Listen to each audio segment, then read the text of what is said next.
ሰላም ጤና ይስጥልን ተመልካቾቻችን እንደምን ዋላችሁ እንደምን አመሻችሁ ከአንከር ሚዲያ ዝግጅት ክፍል ያክብሮት ሰላምታችንን እናቀርባለን። ብሔራዊ ምክክሩ አራተኛ ሳምንቱ ላይ ይገኛል።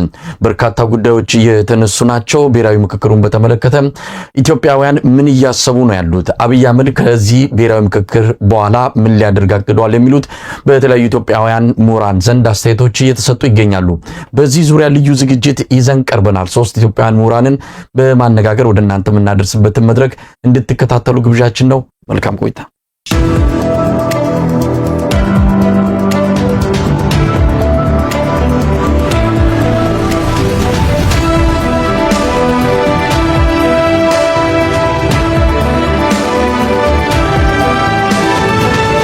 በጣም አመሰግናለሁ ሶስታችሁንም፣ ፕሮፌሰር ጌታቸው መታፈሪያ፣ አቶ ያሬድ ኃይለማርያምና አቶ አክሊሉ ወንዳፈር ሁላችሁንም ከልብ ነው ማመሰግነው። እንግዲህ ለተመልካቾች አዲስ አይደላችሁም በሚል ነው በዝርዝር ያላስተዋወቅኳችሁ። ምናልባት ራሳችሁን በማስተዋወቅም አስተያየት እየሰጣችሁ ልንዘልቅ እንሞክራለን። ስለተገናኘን በጣም ደስ ብሎኛል። ያው የተገናኘነው በዋናነት ብሔራዊ ምክክር በሚል በአዲስ አበባ እየተካሄደ ያለ ጉዳይ አለ። ያንን በተመለከተ የእናንተ እይታ እንዴት ነው? በምን መልኩ ነው እየተካሄደ ያለው? ምንስ ይጠበቃል? እንዴትስ መሆን አለበት የሚለውን አንስተን የምንወያይ ይሆናል። ከፕሮፌሰር ጌታቸው መታፈሪያ እጀምራለሁ። ፕሮፌሰር ጌታቸው መታፈሪያ፣ እንግዲህ አጠቃላይ የምክክር ዓላማ ተልዕኮ ምንድን ነው? ብሔራዊ ምክክር አንዲት ሀገር እንዲህ አይነት ምክክር ስታደርግ ዋና ተልዕኮ ዓላማው ምንድን ነው? እንደው አጠቃላይ ዓለም አቀፍ በሆነ መልኩ ያለውን እይታ እንዲያካፍሉን ነው። እሺ፣ አቶ መሳይ በጣም አመሰግናለሁ። ቃሉ ራሱ ሀገራዊ ምክክር ነው የሚለው። ሀገራዊ ማለት ሁሉን አቀፍ በዛች በኢትዮጵያ ውስጥ ያሉ የኢትዮጵያ ዜጎች የሚሰባሰቡበትና የሚመካከሩበት ነው። ምክክርም የሚያስፈልገው ችግር አለ። ያንን ችግር እንፍታ።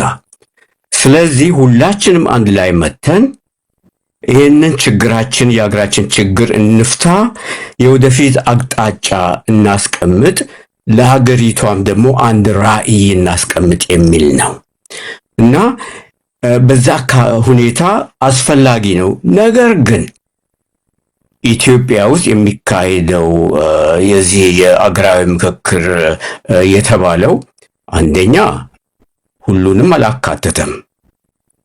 ከዚህ ከምክክር ውስጥ የተወገዱ አሉ።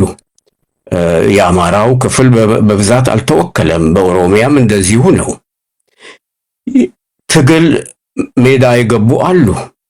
እነዚህ ሁሉ አልተጠሩም። ዋናው ግን ምክክር ሲኖር በሀገሪቷ ውስጥ የሰላም ድባብ መኖር አለበት። ቀውስ መኖር የለበትም። ሰላም ማውረድ አለበት መንግስት። በዛ ላይ ደግሞ በመጨረሻ ይሄንን ምክክር የሚጠራው ኃይል መንግስት ገለልተኛ መሆን አለበት። እሱም እንደ ሌሎቹ ወንበር ተሰጥቶት የሚሳተፍ ነው እንጂ አስጀምሮ የሚያስጨርስ አጀንዳ የሚያዘጋጅ እንደዚሁም ደግሞ አጀንዳው ምን መሆን አለበት ወይም ደግሞ ውጤቱ ምን መሆን አለበት ብሎ ካድሬዎች እየኮለኮለ አገሪቷን አቅጣጫ ወደማይሆን መንገድ የሚመራ መሆን የለበትምና ሊደርሺፕ መሪው ራሱ አጠያቂ መሆን የለበትም። ክሬዲቢሊቲ ተአማኒነት ያስፈልገዋል። የሌሎች ሀገሮችም ታሪክ ብናዩ እንደዛ ስለሆነ እንግዲህ ወደፊት መጣበታለን። ያ ነው መስሎ የሚታየኝ። እንግዲህ የኢትዮጵያን እየተካሄደ ያለውን ወቅታዊ የብሔራዊ ምክክር ሁኔታ በተመለከተ እያንዳንዱን ነገር እንመለከተዋለን። ከዓለም አቀፍ አጠቃላይ የብሔራዊ ምክክር ተልዕኮና ገጽታ አንጻር እንዴት ይታያል የሚለውን ለተመልካቾች ግንዛቤ እንዲረዳ በቅድሚያ ዓለም አቀፉ ተሞክሮ ላይ ዓለም አቀፉ የብሔራዊ ምክክር ገጽታዎች ላይ እናተኩርና አቶ አክሊሉ ወደ እርሶ ልምጣ። ምክክር ሲባል ምንድን ነው? አንድ ሀገር ምክክር ውስጥ ገባች ሲባል ምን ገጥሟት ምን ልትፈታ የምትገባ ነው? እንደው ዓለም አቀፍ ተሞክሮም ካሉ እየጠቀሱ ሊያብራሩልን ከቻሉ። በጣም አመሰግናለሁ አቶ መሳይ። ፕሮፌሰር ጌታቸው እንዳሉትም አንድ ሀገር በምክክር ሂደት ውስጥ ገባች የሚባለው ሀገሪቱ በከፍተኛ የፖለቲካ ቀውስ ውስጥ ስትገባ ወይም ደግሞ አንድ በጣም ሲሪየስ የሆነ ከፍተኛ ጦርነት ገብታ በዛ ማግስት በህዝቡ መሃል በእርስ በርስ ባለው ችግር መካከል ያንን ችግር ለመፍታትና ሀገሪቱ ከነበረችበት ሁኔታ ወደ ተረጋጋ ሁሉንም የሚያቅፍ ሂደት እንዴት እንሸጋገር ተብሎ ሲታይ ነው።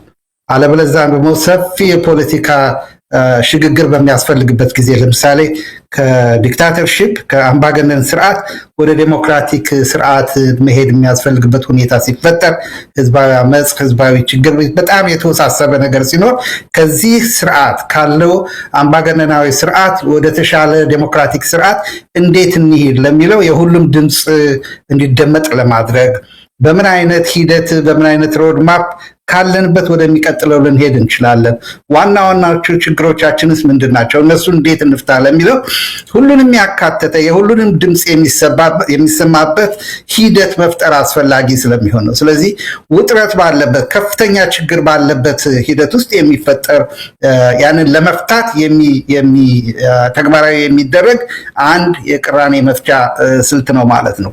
አንዳንድ ጊዜ በአጭር ነገሮች ላይ በአጭር ቀውሶች ላይ ያተኮረ ሊሆን ይችላል። ለምሳሌ እንደ ኬንያ ያሉትን ሀገሮች ብትወስድ ምርጫን ተከትሎ የተፈጠረ ቀውስ ነበረ። ያችን ለመፍታት በጣም በጠባብ አጀንዳ ብሔራዊ ምክክር ተካሂዶ ከዛ በኋላ ለቀውሱ መምጣት ያበረከቱት የተለያዩ ሁኔታዎች ምንድን ናቸው? ወደፊትስ ደግሞ ምርጫን ተከትሎ ሌላ ግጭት እንዳይፈጠር ምን እናደርግ በሚለው ምክክር ተካሂዶ መፍትሄ አግኝተውለት እነሆ ከዛ ጊዜ በኋላ በሰላም ዴሞክራቲክ ምርጫ እያካሄዱ የተወሰነ ውጥረት እንኳን ቢኖር ቅራኔያቸውን እየፈቱ ወደፊት ሄደዋል ማለት ነው። ሁለተኛው ግን መሰረታዊ ሀገራዊ ለውጥን የሚሻ መሰረታዊ ምስቅልቅል ያለ ረዥም ጊዜ እየተንከባለለ የሚመጣ ችግር ሲኖር ያንን እንዴት እንፍታው የሚለው ጥያቄ ላይ ነው። በሀገራችን ውስጥ ለምሳሌ በጣም ለረዥም ጊዜ እየተንከባለለ የመጣ ችግር አለ። በተለይ ደግሞ ላለፉት 37 ዓመቶች በሀገር ውስጥ ከፍተኛ የእርስ በርስ ቅራኔ አለ። በፖለቲካ ድርጅቶችና በመንግስት መካከል ቅራኔ አለ። ሀገራችን በአጠቃላይ ወዴት ትሂድ በሚለው ላይ አለመግባባት አለ። መሰረታዊ በሆኑት የሀገራችን እሴቶች ላይ የሀገር አንድነት፣ የሀገር ባንዲራ፣ የሀገር አርማዎች፣ የሀገር ምልክቶች፣ ታሪካችን በተመለከተ አለመግባባት አለ። ኢትዮጵያ በምን አይነት አመራር ትሂድ የሚለው ላይም አለመግባባት አለ። በአጠቃላይ ከዚህ ጋር ተያይዞ ደግሞ ከፍተኛ የሆነ የእርስ በርስ ውጊያ ጦርነት አለ፣ አመጽ አለ፣ በየቦታው የተደራጁ የተቃውሞ ኃይሎች አሉ። ስለዚህ እነዚህ ሁኔታዎች ባሉበት ሁኔታ ኢትዮጵያን በአንድ ድርጅት ውሳኔ፣ በአንድ ድርጅት ፕሮግራም፣ በአንድ ግለሰብ ውሳኔ ካለችበት ሁኔታ ወደ ሌላ ሁኔታ ወደ ተሻለ ሁኔታ መውሰድ አይቻልም። ስለዚህ የዚህ አይነት ቅራኔን ለመፍታት ሁሉን አቀፍ ሁሉን አሳታፊ ሁሉም የኢትዮጵያውያን ድምፅ ሊደመጥ የሚችልበት ምክክር ሲኖር ነው ሀገራዊ ምክክር የሚባለው። ይሄ በተለያዩ ሀገሮች የተሞከረ ነው። በነ ደቡብ አፍሪካ፣ በነ ቱኒዚያ፣ በሌሎችም ዝርዝሩን ቀስ ብለን ልንገባበት እንችላለን። የተሞከረ በተለይ ከቅርብ ጊዜ ወዲህ ተግባራዊ የሆነ በሰፊው የመጣ የአሰራር ሂደት ነው ማለት ነው እና ኢትዮጵያ ልትሄድበት የሚፈለገው አቅጣጫ በእኔ እይታ ይሄ ነው መሆን ያለበት። ምክክርና ብሔራዊ መግባባትና ምክክርን ስናወራ በእውነት ክሬዲት መስጠት የሚገባው ቦታ ክሬዲት መስጠት አለብን። የኢትዮጵያ ተቃዋሚ ላለፉት 30፣ 37፣ 40 ዓመት ይህን ሲጠይቅ ቆይቷል። ይሄ ዛሬ በብልጽግና የመጣ ጥያቄ አይደለም፣ ወይም እነሱ የኛ ነው የሚሉት አይደለም። ከመጀመሪያው ኢህአዴግ ስልጣን ከያዘበት ጊዜ ጀምሮ ሁሉን አቀፍ ምክክር እናድርግ፣ የተለያየ ዓላማ የተለያየ አስተሳሰብ አለና ወደ አንድ መጥተን ኢትዮጵያን እናሻግራት የሚል ጥያቄ በሰፊ ሲመጣ ነበር። ሆኖም በጊዜ የነበሩት ገዢዎች ኢህአዴጎች አልተቀበሉትም። ስለዚህ ለብቻቸው ዲክታተርሺፕን መስርተው ሲሄዱ ቆይተዋል። ዶክተር አብይ በመጡ ጊዜም ሴም ቲንግ የተነገራቸው ለመጀመሪያ ጊዜ በግልጽ የተነገራቸው የኢትዮጵያ ሽግግር ያስፈልጋታል፣ ኢትዮጵያ ምክክር ያስፈልጋታል እና ይሄን ተግባራዊ እናድርግ የሚል ጥያቄ ነበር የተጠየቁት። ሆኖም ጠቅላይ ሚኒስቴሩ የሰጡት መልስ የለም እኔ ያሸጋግራቸዋለሁ የሚል ነው። ይሄ ሊሆን አይችልም። ቅድም እንዳልኩት በአንድ ሰው ፈላጭ ቆራጭነት፣ በአንድ ሰው ትዕዛዝ፣ በአንድ ሰው ፍላጎት፣ በአንድ ሰው ራዕይ ብቻ ሀገር እንደዚህ ካለችበት ምስቅልቅል ወደተሻለ ሊሄድ አትችልም። ስለዚህ ሀገራዊ ምክክር፣ ብሔራዊ ምክክር በተለያየ ስም ይቀርባል። የሚካሄደው በእንደዚህ አይነት ሁኔታዎችና ሀገርን ካለ ምስቅልቅል ወደ ተሻለ ነገር ለመውሰድ ነው እላለሁ። አመሰግናለሁ አቶ አክሊሉ። እንግዲህ ያሬድ ወደ አንተ ልምጣ። ያው ብዙ ጊዜ በአንከር ሚዲያም ስለዚሁ ስለ ብሔራዊ ምክክሩ እንነጋገራለን። የተለያዩ ሀገራትን ተሞክሮን ፕሮፌሰር ጌታቸውም አቶ አክሊሉም አንስተዋል። የተሳካላቸው ሀገራት አሉ ወይ? እንዴት ተሳካላቸው? የከሸፈባቸውስ አሉ ወይ? እንዴት ከሸፈባቸው? ዓለም አቀፉ መስፈርቶች አሉ ወይ? አንድ ምክክር እነዚህ ነገሮችን ሲያሟላ ነው ምክክር የሚባለው ውጤትም የሚያመጣ ነው በሚል በዓለም አቀፍ ደረጃ ስታንዳርድ ካለም እሱን ልታካፍለን ትችላለህ ያሬድ? ወደ አንተ ልምጣ። እሺ፣ አመሰግናለሁ መሳይ። ናሽናል ዲያሎግ በምን ሁኔታና ለምን ያስፈልጋል? መነሻዎቹ ምክንያቶች ምንድናቸው? በዓለም አቀፍ ደረጃ ያለው ልምምድስ ምን ይመስላል የሚለውን ፕሮፌሰር ጌታቸውም አቶ አክሊሉም በደንብ ስላስቀመጡት እሱ ላይ ጊዜ አላጠፋም። ከዛ ይልቅ አንድ የብሔራዊ ምክክር ወይም ናሽናል ዲያሎግ ስኬታማ እንዲሆን ወይም ደግሞ ፌል እንዲያደርግ ተሰናክሎ እንዲቀር የሚያደርጉት ምክንያቶች ምንድናቸው የሚለው እሱ ወደ ስታንዳርዶቹ ወደ መስፈርቶቹ ስለሚወስደኝ እሱ ላይ ላተኩር። ፕሪኮንዲሽኖች አሉት። በየትኛውም ሀገር በዓለም አቀፍ ደረጃም ብዙ ጥናትም ተደርጎ የተቀመጡ ቢያንስ በጣም በርካታ መስፈርቶች ማስቀመጥ ይቻላል። ቢያንስ ቁልፍ የሆኑ 5 መስፈርቶች አሉት። የነዚህ 5 መስፈርቶች በትክክል አለመተግበር ወይም በጥንቃቄ አለመያዝ ያ ፕሮሰስ ወይም የናሽናል ዲያሎግ ሂደቱ ወይ መንገድ ላይ ይቆማል፣ ወይ ይጠለፋል፣ ወይ ይደናቀፋል። በአግባቡ መያዙ ደግሞ ስኬታማ ይሆናል። ለምሳሌ ቱኒዚያ ስኬታማ የሆነ ናሽናል ዲያሎግ ካደረጉ ሀገሮች አንዷ ነች። የ2015 የኖቤል ፒስ ፕራይስ አዋርድም ጭምር አግኝተውበታል በዚህ ፕሮሰስ። ስለዚህ የተሳኩ ናሽናል ዲያሎጎች አሉ። ናሽናል ዲያሎግ አንድን ሀገር አደጋ ውስጥ ያለ ሀገር ለመታደግ የሚያገለግል ቱል ነው፣ መሳሪያ ነው፣ ፕሮሰስ እና መስፈርቶቹ ላይ ሊድ የመጀመሪያው መስፈርት ፕሮሰሱ ራሱ ገና ሲጠነሰስም ሲያዝም በአገዛዝ ስርዓቱ ወይ በአንድ የፖለቲካ ፓርቲ ፍላጎት ሼፕ የሚደረግ ሳይሆን ክሬዲብል እና ኢንዲፔንደንት የሆኑ አካላት ናቸው ኢኒሺዬቲቭ የሚያደርጉት። የሚያዘው ፕሮሰሱ ራሱ የሚያዘው ለምሳሌ የቱኒዚያን ከወሰድክ ኢኒሺዬት ያደረጉት 4 የቱኒዚያ ሲቪል ሶሳይቲዎች ናቸው።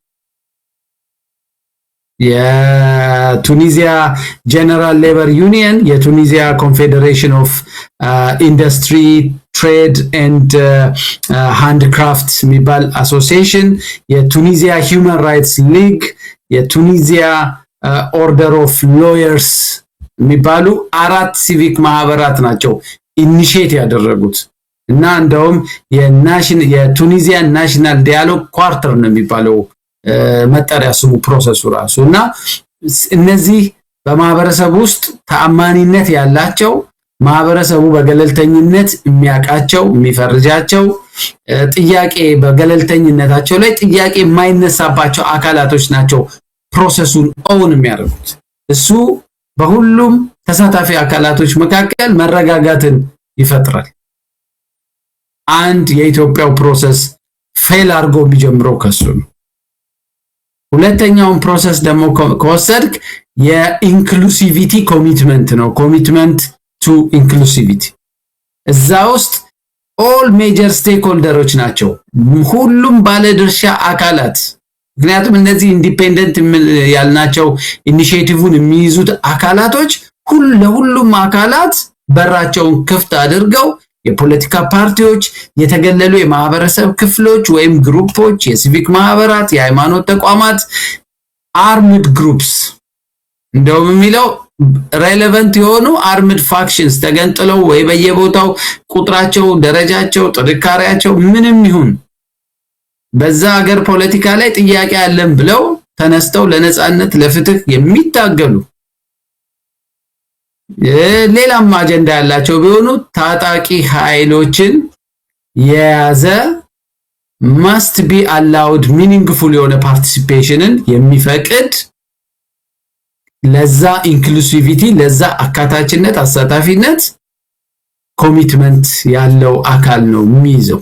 ሌላው ክሊር የሆነ ኦብጀክቲቮችና ስኮፕ ወይም ክሊር የሆኑ ግልጽ የሆኑ መዳረሻ ግቦቹንና የሚሸፍናቸው ነገሮች ቀድመው በጥንቃቄ መቀመጥ አለባቸው።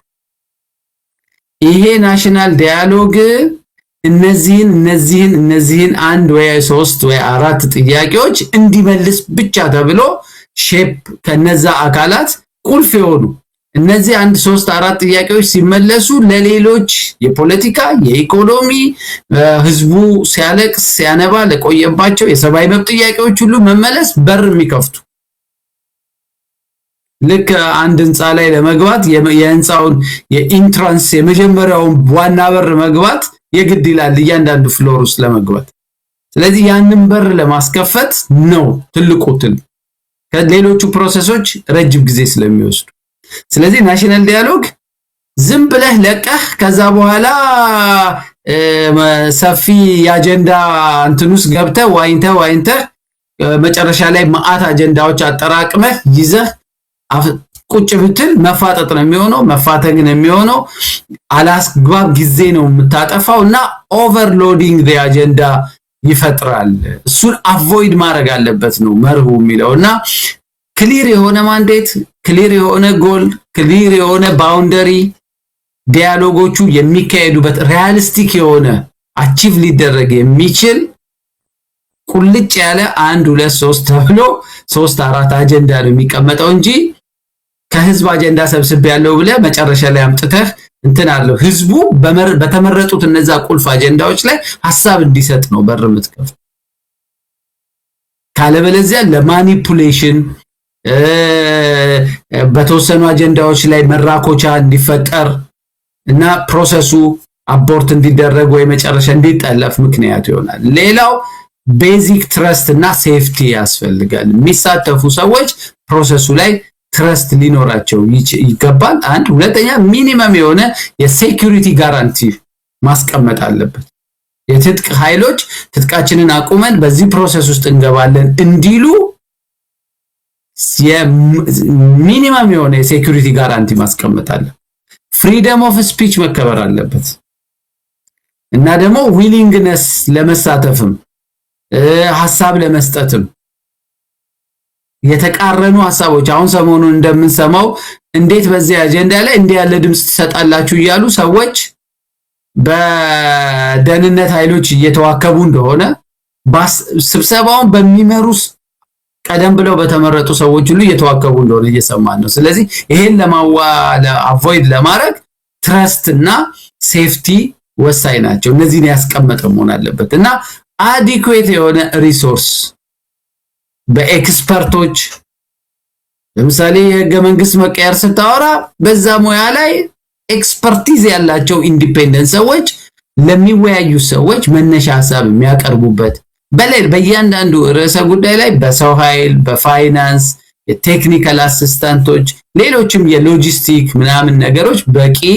ትልቅ ብሔራዊ አጀንዳ ስለሆነ ትልቅ ሀገራዊ ችግርን የሚፈታ ፕሮሰስ ስለሆነ አዲኩዌት የሆኑ ሪሶርስ ተመድቦለት የሚጀመር ፕሮሰስ ነውና የነዚህ ነገሮች መሟላት ወይ መጓተት ወይ መንሻፈፍ ወይ የሆነ ነገር መሆን ፕሮሰሱ ጤናማ እንዳይሆን እንዳይሳካ ያደርገዋል። መሳይ ያሬድ በጣም አመሰግናለሁ። እንግዲህ ወደ ኢትዮጵያው እንምጣ። አሁን ያስቀመጣቸዋቸው የተለያዩ ዓለም አቀፍ ተሞክሮች በአጠቃላይ ብሔራዊ ምክክር ወይም ናሽናል ዳያሎግ ምን እንደሆነ ምን ግብ ተቀምጦ ምን ማሳካት እንደሚገባ ታውቆ እነማን በዚህ ላይ ኃላፊነት ወስደው እነማን ተሳታፊ አጠቃላይ ዓለም አቀፍ ገጽታውን ነው የነገራችሁን። እስቲ ወደ ኢትዮጵያ እንምጣ። ፕሮፌሰር ጌታቸው መታፈሪያ ኢትዮጵያ ያለው ምክክር ምንድነው? ምን እየተካሄደ ነው ያለው? አሁን ከጠቀሳችኋቸው ከተለያዩ ሀገራት ተሞክሮ በመነሳት አዲስ አበባ በኮንቬንሽን ሴንተር የተቀመጡ በተለያየ ቡድኖች ተከፍለው እየተመካከሩ ያሉት አሁን አንደኛ ወራቸውን ሊደፍሩ ቀናቶች ነው የቀሩት። በእነዚህ ጊዜያት ውስጥ የተመካከሩት ምንድነው? እሱን ምናልባት ጊዜ ካለን እንገባበታለን። ግን የኢትዮጵያው ምክክር ጉባኤ ወይም ደግሞ ናሽናል ዲያሎግ ምን አይነት ነው? ፕሮፌሰር ጌታቸው ከርሶ ልጀምር። እሺ ወንድሞቼ የተናገሩት እንደተጠበቀ ሆኖ መጨረሻ ላይ ወንድሜ አቶ ያሬድ ያስቀምጡት ነገር አለ። አመኔታነት ክሬዲቢሊቲ ይጠይቃል የሚል አስቀምጧል። መጀመሪያውኑ ጠሪው አካል ክሬዲቢሊቲ ያስፈልገዋል።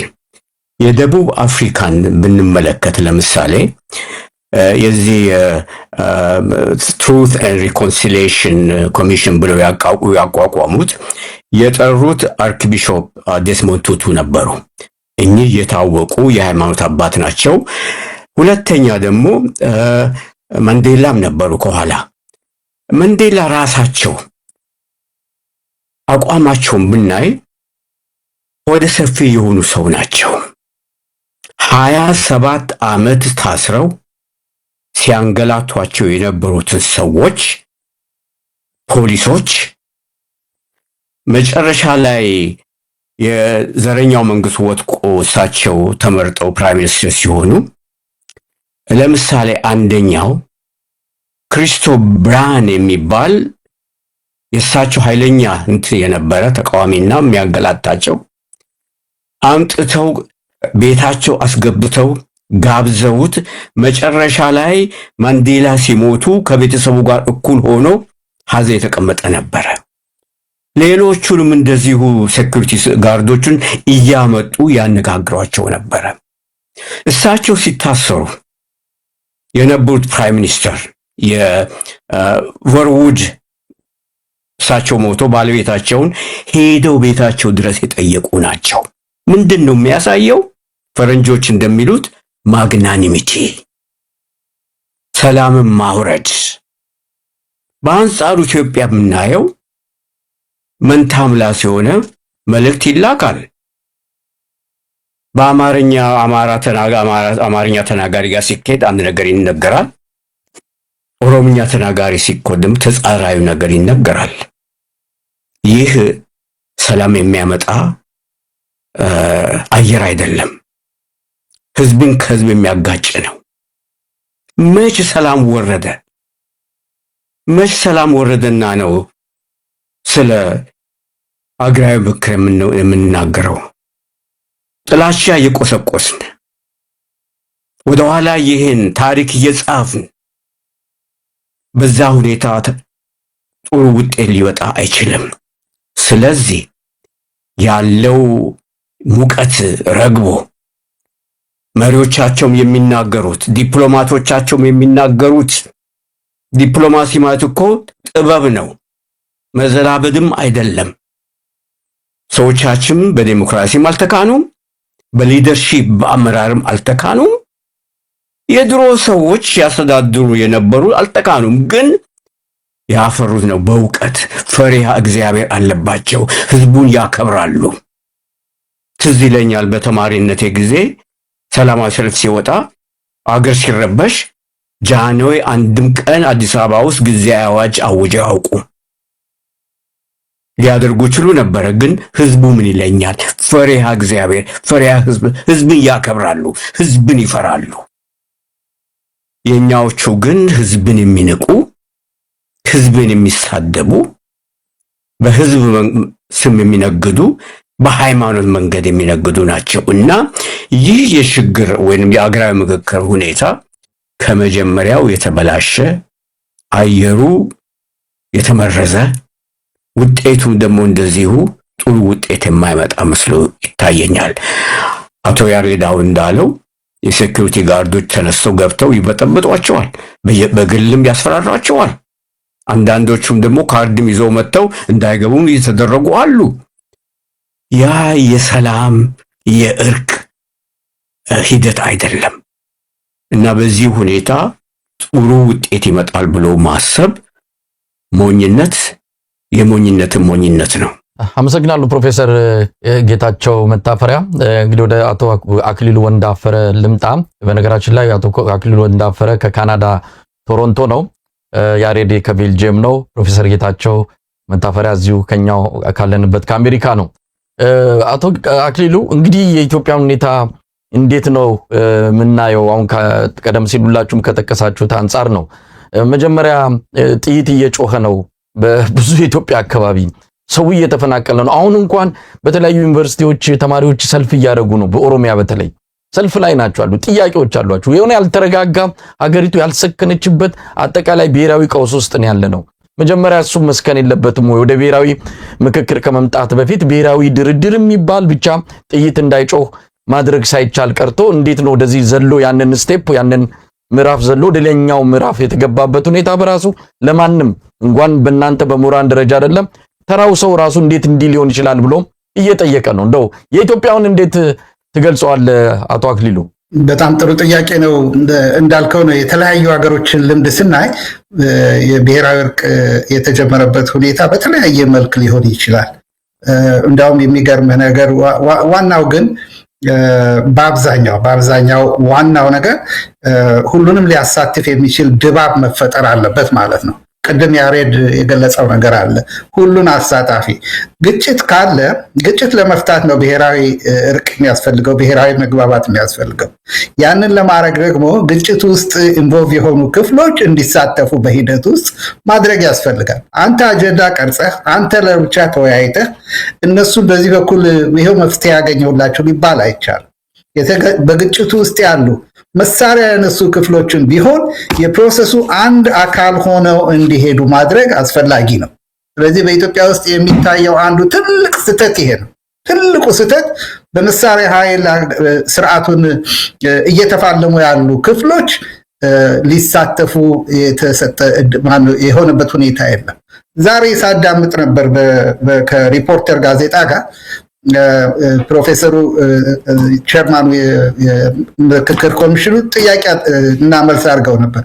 ስለ ተሳትፎ ሲጠየቁ ታዲያ ምን እናድርግ ሊሳተፉ አልፈለጉም እሺ አላሉም ነው ያሉት። ይሄ አይሰራም። ብሔራዊ እርቅን አመጣለሁ የሚባል ከሆነ ታዲያ ምን እናድርግ እምቢ አሉን እኮ። ይሄ መልስ አይደለም። ለብሔራዊ እርቅ ለማምጣት የሚኬድበትን ርቀት መሄድ ያስፈልጋል። ለምን እምቢ አሉ የሚለውን መርምረህ መቀበል ያስፈልጋል። በኢትዮጵያ ውስጥ የተካሄደው ምንድነው? ተቃዋሚዎቹን መሳሪያ ያሉ ያነሱትንም ጭምር ኑ አንድ ጊዜ መሳሪያችሁን ጥላችሁ አርፋችሁ ግቡ የሚባል ነገር ይመጣል። ሌላ ጊዜ ሌላ ትንሽ ሰበብ ይመጣል። ሌላ ጊዜ በደብዳቤ ጽፈውልኛልና ሊመጡ አስበዋል የሚል ነገር ከልብ ያልሆነ ቅራኔ አፈታት ዘዴ ነው እየተከተሉ የነበሩት። ስለዚህ እነዚህ ታጣቂዎች ደግሞ የፖለቲካ ጥያቄ ያላቸው መሰረታዊ የቆሙለት ዓላማ አላቸው። እነዚህ ሊፈቱ የሚችሉበትን ድባብ ነው እንጂ የሚፈልጉት አርቲፊሻል በሆነ ሁኔታ ኑ ስለተባሉ ርጠው ሊገቡ አይችሉም። ስለዚህ ኦነስ ኃላፊነቱ ሁልጊዜ በአንድ ሀገር ውስጥ የመጀመሪያ ደረጃ ኃላፊነት በሀገር ውስጥ ሰላም ለማምጣት በሀገር ውስጥ ጦርነትን ለማስቆም መንግስት ነኝ የሚለው አካል የመጀመሪያው እንትን ለምን ኢንተርናሽናል ሬኮግኒሽን አለው። የሀገሪቱን ሪሶርስ በሙሉ የሚቆጣጠረው እሱ ነው። የሀገሪቱን የሰው ኃይል የሚያዘውና የመሰለውን የሚያደርገው እሱ ነው። በዓለም አቀፍ ደረጃም ደግሞ ተጠያቂነት ያለባቸው ስራዎች አሉ። ስለዚህ እነዚህን ሁሉ ለማሟላት የመጀመሪያው ከፍተኛ እርምጃ የሚጠበቀው ከመንግስት ነው። ስለዚህ ሰዎች እሺ አላሉኝም በሚባል የሚቆም አይደለም። አገራዊ እርቅን አመጣለሁ የሚል ይሄን ኃላፊነት መወጣት ያለበት መንግስት ከሆነ ኤክስትራ ማይል ሄዶ ሁሉንም ሊያሳትፍ የሚችልበት ሁኔታ መፍጠር አለበት። ኢትዮጵያ ውስጥ ግን የሆነው ያ አይደለም። ስለዚህ ችግሩ አሁን ያለው ሁኔታ የሚፈለገውን ነገር ሊያመጣ አይችልም ማለት ነው። ቅድም ያሬድ ያነሳቸውን አንዳንድ ነገሮች ጋር ላያይዝ እፈልጋለሁ። መጀመሪያ ትረስት ያስፈልጋል። ኮሚሽኑ ራሱ የሚቋቋመው ኮሚሽን ተአማኒነት እንዲኖረው ያስፈልጋል ነው። ኢትዮጵያ ውስጥ ያለው ጥያቄ ምንድነው? ይሄ አሁን የተፈጠረው ኮሚሽን ገና ከምስረታው ተአማኒነት የሌለው መሆኑ ነው። አንደኛ 620 ሰዎች ለመጀመሪያው ሊስት ቀረቡ ሲባል እነማን ናቸው የሚባለው ክሊር አልነበረም። ከየት መጡ፣ እንዴት ተመረጡ የሚባለው። ስለዚህ ገና ከመጀመሪያው ጥርጣሬ እንዲገባ ያደረገ ሂደት ነው። ሁለተኛ ከነዚህ 620ዎቹ ውስጥ 47ቱ ፊልተር ዳውን ተደርገው መጡ ከተባለ በኋላ ወደ 11 ሰዎች ሲመረጡ ኮሚሽነር ተብሎ ሲመረጡ ከ11 ሰዎች ውስጥ 3ቱ በ47ቱና በ45ቱ ሊስት ውስጥ እንኳን ያልነበሩ ነበር። ስለዚህ ከየት መጡ? ያሉ የተባሉት 45 ሰዎች ናቸው። እነዚህ ሶስቱ ደግሞ ከየት መጡ የሚለው ትልቅ ጥያቄ ኮሚሽኑን በጥርጣሬ ውስጥ እንዲወድቅ ያደረገው ብቻ ሳይሆን በእርግጥም ገለልተኛ የህዝብ ድምፅ የተሳተፈበት አይደለም ወደሚለው እንትን ወስዶናል ማለት ነው። እነዚህ አይነት ሁኔታዎች ነበሩ። ሁለተኛ አጀንዳ ሰበስባለሁ ብሎ በተነሳበት ጊዜ ኮሚሽኑ ያደረጋቸው በየአካባቢው የመንግስትን መዋቅር ነው የተጠቀመው። የወጣቶች ማህበር፣ የሴቶች ማህበር፣ የምናምን ማህበር በሚባሉ የብልጽግና አካል የሆኑ ሰዎች ናቸው ተሰግስገው የገቡት ማለት ነው። ይሄ ኢንክሉሲቪቲ የሚለውን የሁሉንም ድምፅ ማካተት የሚለውን ሽሮ የብልጽግና ሰዎች አጀንዳ ብቻ እንዲካተት በአብዛኛው የተደረገበት ሁኔታ እንደሆነ ነው የሚያሳየው። ይሄ ነገር በጊዜው ተነስቶ ይሄን የምታደርጉት ልክ አይደለም ይሻሻል ተብለው ሲጠየቁ የለም እንዲህ አይነት ነገር የለም ብለው ነበር የካዱት። ዛሬ በተግባር እያየነው ነው። በድርጅት በዚህ በነበረው ባለው ስብስብ ውስጥ እንደሚነገረው ከ60 እስከ 70% የተሳታፊዎቹ የብልጽግና የተለያዩ ድርጅቶችና የመንግስት ባለስልጣኖች መሆናቸውን እያየ ነው። ይሄም ራሱ አንድ ውድቅ ያደረገው ነው፣ ፕሮሰሱን ተቀባይነት እንዳይኖረው ያደረገ ነው ለማለት ነው። በሌላ በኩል ቅድም ያልነው ነው ተሳታፊ ሁሉንም ሊያሳትፍ አልቻለም። ከትግራይ አንድም ሰው የላችሁም። አንድ ሰው ኢትዮጵያ ውስጥ ትግራይ ኢትዮጵያዊ ግዛት ነው፣ ማንም የለም የትግራይ ድርጅቶች። አሁን መጨረሻ ላይ ጥለው የመጡ ሰዎች ናቸው እንደ ጌታቸው እንዲሳተፉ የሆኑት። በእርግጥ ያ ትግራይን ይወክላል ማለት አይቻልም። ሌሎች የታጠቁ ክፍሎች ኦላ የለም፣ ፋኖ የለም፣ በጋምቤላ ያሉ ታጣቂዎች የሉም፣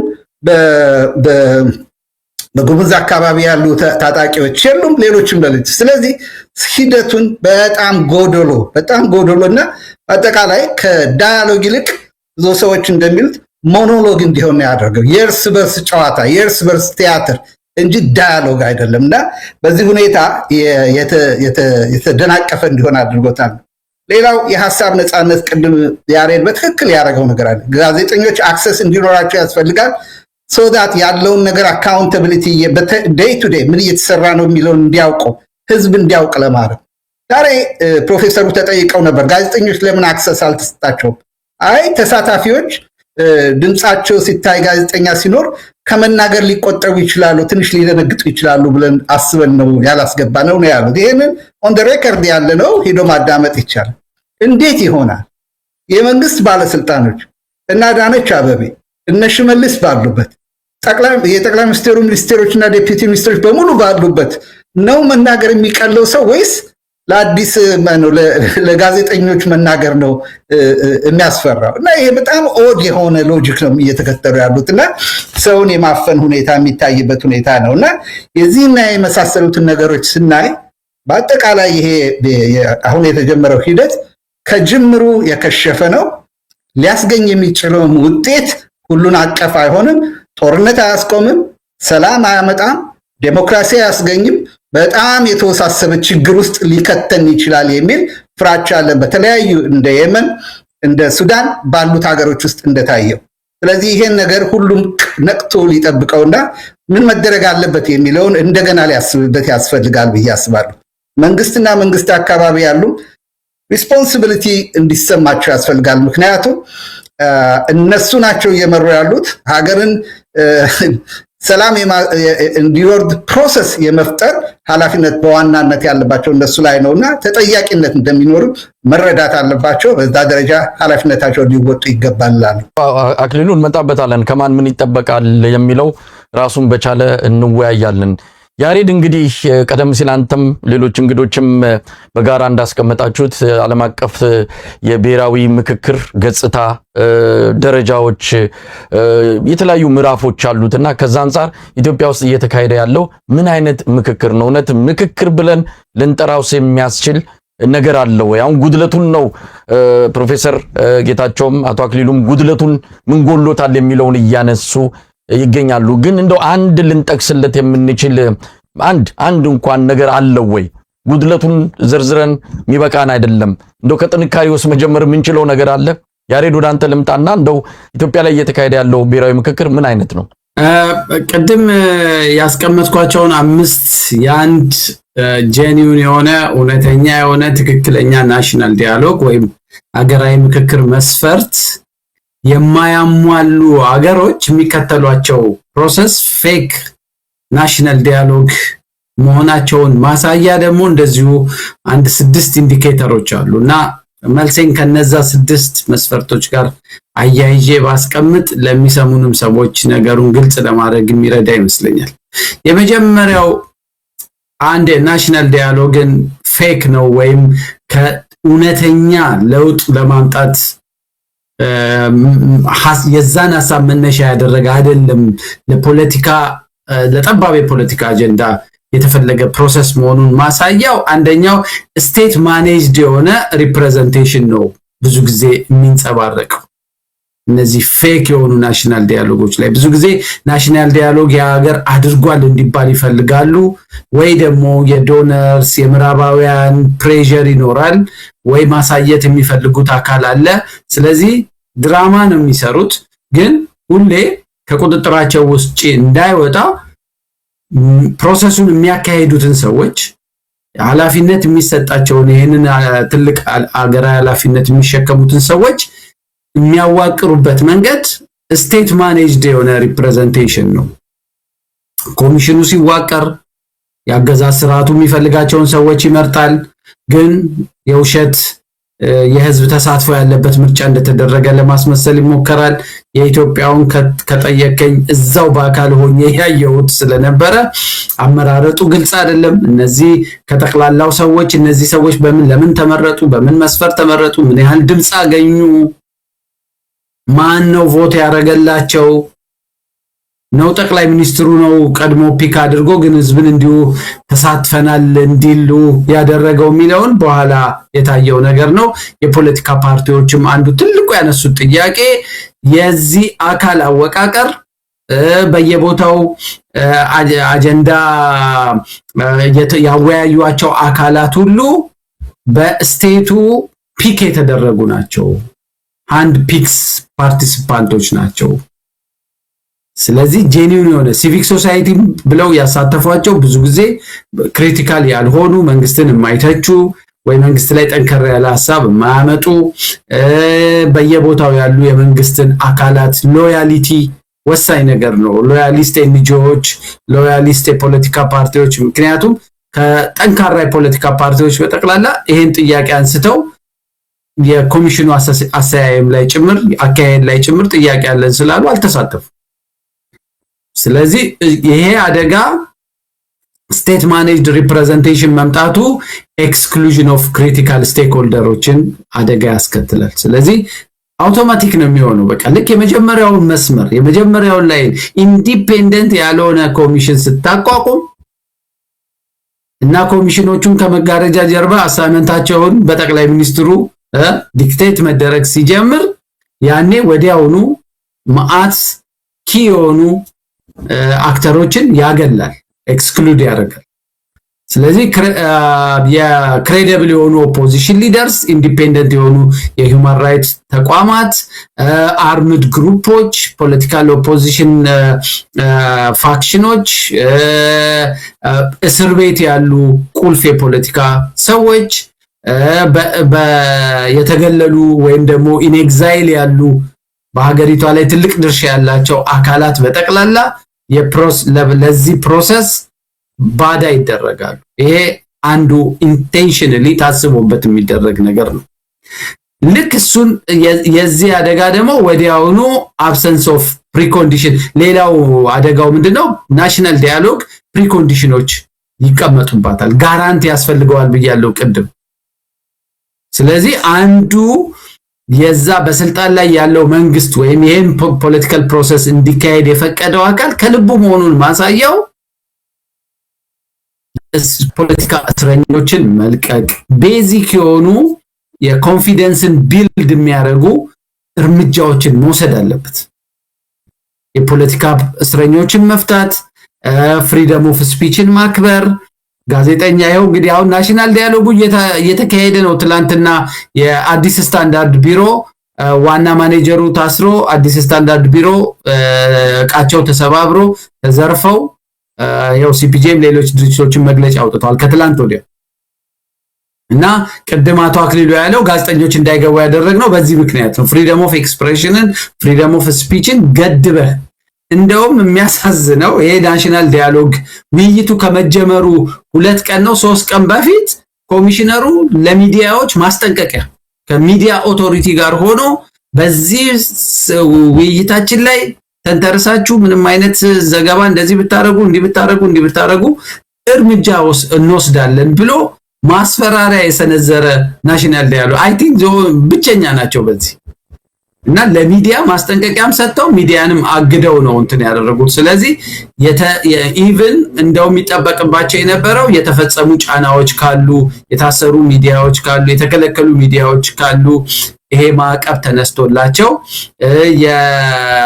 የሪፕሬሲቭ የሆኑ የሴኩሪቲን አደጋ ላይ የሚጥሉ ህጎች ካሉ እነሱ ሁሉ ፈታ እንዲሉ አድርገው እንደ ፕሪኮንዲሽን እና ጋራንቲ መስጠት ነበረባቸው እና አንዱ ግን ትልቁ ጋራንቲ መስጠት የነበረባቸው አቶ ዮሐንስ ባያለው፣ ታዬ ደንዳ፣ ክርስቲያን፣ መስከረም አበራ እና ሌሎች በመቶዎች የሚቆጠሩ የፖለቲካ እስረኞች ፍርድ ቤት እየተመላለሱ ሽብርተኛ ተብለው እየተከሰሱ የናሽናል ዳያሎግ አረጋለው ብትል ውሸት ነው። ስለዚህ አንዱ ናሽናል ዳያሎግን አደጋ ላይ የሚጥለው ነገር የአብሰንስ ኦፍ ፕሪኮንዲሽን እና ጋራንቲ ነውና እሱን እነዚህ ሰዎች መስጠት አልቻሉም፣ አብይም መስጠት አልቻሉም። ሌላው የዚህ ቶፕ የሆኑ የመንግስት አካላት አጀንዳን ሴት በማድረግም ሼፕ በማድረግም ጫና በመፍጠርም አይደለም ሮላቸው በፕሮሰስ ውስጥ አድማጭ ነው ሞር መሆን ያለባቸው። አብይ እኮ ከአንድም 2-3 ጊዜ የናሽናል ዳያሎጉን መነሻም መዳረሻም ሴት አድርጎ በአደባባይ እነዚህን ኢሹዎች ማንሳት አትችሉም። ለምሳሌ እዛ የተሰበሰቡት 4000 ሰዎች በአብላጫው ትራንዚሽናል ገቨርንመንት ያስፈልገናል ቢሉ አይችሉም። አብይ አትችሉም ብሏል እሱ መንካት። ስለዚህ የማይነኩ ሬድ እንትኖች አስቀምጧል አብይ። ይሄ በቃ ኦሬዲ ይሄ ፕሮሰስ ምን ውስጥ እንዳለ በደንብ ያሳያል። ስለዚህ ቲያትሪካል የሆነ ፐርፎርማንስ ነው ከዛ በኋላ የሚሆነው። የገዢው ፓርቲ የስክሪፕት አብይ የጻፈውን ስክሪፕት ፐርፎርም ማድረግ ነው። ይሄ አሁን የምታየው ግርግር ሁሉ 4000 ሰው ናሽናል ዳያሎጉ መግለጫ የሚሰጠው ይሄኛው አጀንዳ ተይዟል ይሄኛው አልተያዘም ምናምን የሚባለው ሁሉ just a theatrical performance ነው። ስክሪፕቱን ቀድሞ አብይ ጨርሶ ጽፎት በዚህ አግባብ ፐርፎርም አድርጉ ብሎ ነው የላካቸው። ስለዚህ ይሄ ናሽናል ዳያሎግ ልትለውም ራሱ አትችልም። እና ሌላው አደገኛው ነገር እነዚህ 4000 ሰዎች እንዴት ተመረጡ? ማንን ነው የወከሉት? በምን መስፈርት ነው የተመረጡት? እያንዳንዱ ብሔር በምን ያህል ሰው ተወክሏል? ፖለቲካ ፓርቲዎች በምን ያህል ሰው ተወክለዋል? የሃይማኖት ተቋማት በምን ያህል ተወክለዋል? ሚዲያ፣ የሲቪክ ማህበረሰብ ምን ፊገሩ ምንድነው? ምንም መረጃ የለም። 4000 ሰው መርጠናል ያለው እና ናሽናል ዳያሎጉ እንትኑ ኮሚሽኑ ራሱ እነሱን መምረጠው ራሱ እርግጠኛ አይደለም። እና ሌላው አደገኛው ነጥብ ደግሞ ነን ባይንዲንግ እና ቬግ የሆኑ አውትፑቶች ይዞ ነው የሚመጡ። ናሽናል ዳያሎግ ይሄን ሁሉ የሀገር ሀብት በልቶ ይሄን ሁሉ የሰው ጊዜ ፈጅቶ ባይንዲንግ የሆነ ኮንክሪት የሆኑ ነገሮች ይዞ መምጣት የማይችል ከሆነ ነገ ይሄ ሁሉ ከተደከመ በኋላ ለአብይ ሰንደው ሲሰጡት በቃ ተውት ቀስ እያልኩ ፈጽመዋለሁ ካለ ምንድነው የምታስገድድበት መስፈርት? ገዢው ፓርቲ ከሚፈልገው ውጪ አውትካሙ ቢወጣ በምንድነው የምታስገድደው? ምንም ነገር የለም። ምንም የምታስገድድበት ምንም ባይንዲንግ የሆነ ነገር የለውም። ስለዚህ አውትፑቱም በዛው ልክ ቬግ ይሆናል፣ ፌክም ይሆናል እና ኮንትሮልድ በመጨረሻው ነጥብ ኮንትሮልድ አጀንዳስ ናቸው የሚዘጋጁት። ምናልባትም ቁልፍ ከሆኑ ወቅታዊ ከሆኑ አንገብጋቢ ከሆኑ አገራዊ ጉዳዮች ማህበረሰቡን አውጥተው ዳይቨርት አድርገው ሌላ የመወዛገቢያ የኤሊት ኮራፕት የሆነ የእንትን ውስጥ ለምሳሌ ሰላም ጦርነቱ እንዴት ይቁም? ናሽናል ዳያሎግ የሚካሄደው ቅድም እንደተባለው በፖስት ኮንፍሊክት ወቅት ነው። ኢትዮጵያ ውስጥ ግን አክቲቭ ኮንፍሊክት አለ። ይሄ አክቲቭ ኮንፍሊክት እንዴት ዛሬውኑ እናቆመው የሚል ሲስፋየር እንዴት ይደረግ የሚል አጀንዳ አይደለም። ከዛ ይልቅ አዲስ አበባን እንዴት እናርጋት፣ ባንዲራው እንዴት ይደረግ ምናምን የሚባሉት አጀንዳዎች ሁሉ ኮንትሮልድ አጀንዳዎች ናቸው። ስለዚህ እነዚህ ነገሮች ሙሉ በሙሉ የኢትዮጵያውን ናሽናል ዳያሎግ ፕሮሰስ ፌክ መሆኑን እና የገዢ ፓርቲ ድራማ እየሰራበት መሆኑን with the expense of የሀገር የሚሊዮኖች ህይወት በሚራቡ ሰዎች ህይወት ኤክስፔንስ እየተቀለደ መሆኑን ነው ለኔ የሚያሳየኝ። መሳይ ትንሽ ስላስረዘምኩት በጣም አመሰግናለሁ ያሬድ። አሁንም እንቀጥላለን። የኢትዮጵያው የምክክር ጉባኤ ሂደት ምን ይመስላል? ምንድነው አብይ አህመድ ከዚህ ጉባኤ ለማትረፍ የመጣው? ይሄ የምክክር መድረክ እውነት የኢትዮጵያን ችግሮች ይፈታል ወይስ የበለጠ ያወሳስባል? አሁን ባለው ሁኔታ በዚሁ የሚቀጥል ከሆነ አሁን ቀደም ሲል ያሬድም እንደገለጸው ኢትዮጵያ ትልቁ ጭንቀቷ የአዲስ አበባ በማን ስር ትሆን ይመስል አሁን ሁሉ አጀንዳዎች ሁሉ ጠፍተው እነዛ 8 ከሚባሉትም አሁን ስለ 7ቱም ያስታውስ የለም። አዲስ አበባ የማንናት የሚለው ላይ ነው ርብርብ እየተካሄደ ያለው። የኢትዮጵያ ችግር አዲስ አበባ የት ትግባ፣ የአዲስ አበባ ስም ፍንፍኔውን አዲስ አበባ እንደዛ እንዲሆን አድርገውታልና የበለጠ ነገሩ ግልጽ እየሆነ የመጣ ይመስላል። እንደው ፕሮፌሰር ጌታቸው መታፈሪያ ሌሎች ነገሮችንም ማሳያዎችንም እየጠቀስን ውይይታችንን ብንቀጥል ቀደም ሲል 4000 ሰዎች ከተመለመሉ በወቅቱ መረጃውን አውጥተናል። ለእያንዳንዱ ክልል ከተማ አስተዳደር ከብልጽግና ዋናው መስሪያ ቤት ደብዳቤ ሰርኩላር ተበትኖ የምትመርጧቸው የምትልኳቸው ሰዎች በፓርቲ መዋቅር ውስጥ ያሉ በሴቶች ሊግ በወጣቶች ሊግ ያሉትን ነው ላኩ የተባሉት። ምናልባት ጣል የተደረጉ የሀገር ሽማግሌዎች ሊኖሩ ይችላሉ።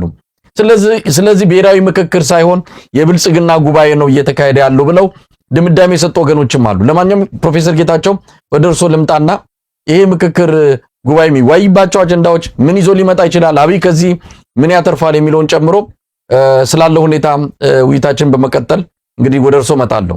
እሺ፣ አመሰግናለሁ አቶ መሳይ። ከመጀመሪያው ይህ የአገራዊ ምክክር የተባለው ተነግሯል። እንግዲህ አነሳሱም አጀማመሩም የተበላሸ ነው። ቀደም ተብሎ አጀንዳው ምን እንደሆነ ውጤቱ ምን እንደሚሆን ተጽፎ የተሰጠ ነገር ነው። በሞተ ነገር ላይ ነው አሁን እኮ የምንነጋገረው፣ ያለቀለት ነገር ነው። ይህ ደግሞ በኢትዮጵያ ብቻ ሳይሆን አንዳንድ ወንበዴ በሆኑ አገሮችም የተፈጸመ ነገር ነው። ኢሊበራል ዴሞክራሲ የሚሉት የዴሞክራሲ ሽፋን እየሰጡት ኢ ዴሞክራሲያዊ የሆነ ስራ የሚሰሩ መንግስታት በአፍሪካም በአንዳንድ ሀገሮችም እነዚህ የተፈጠሩ ናቸው።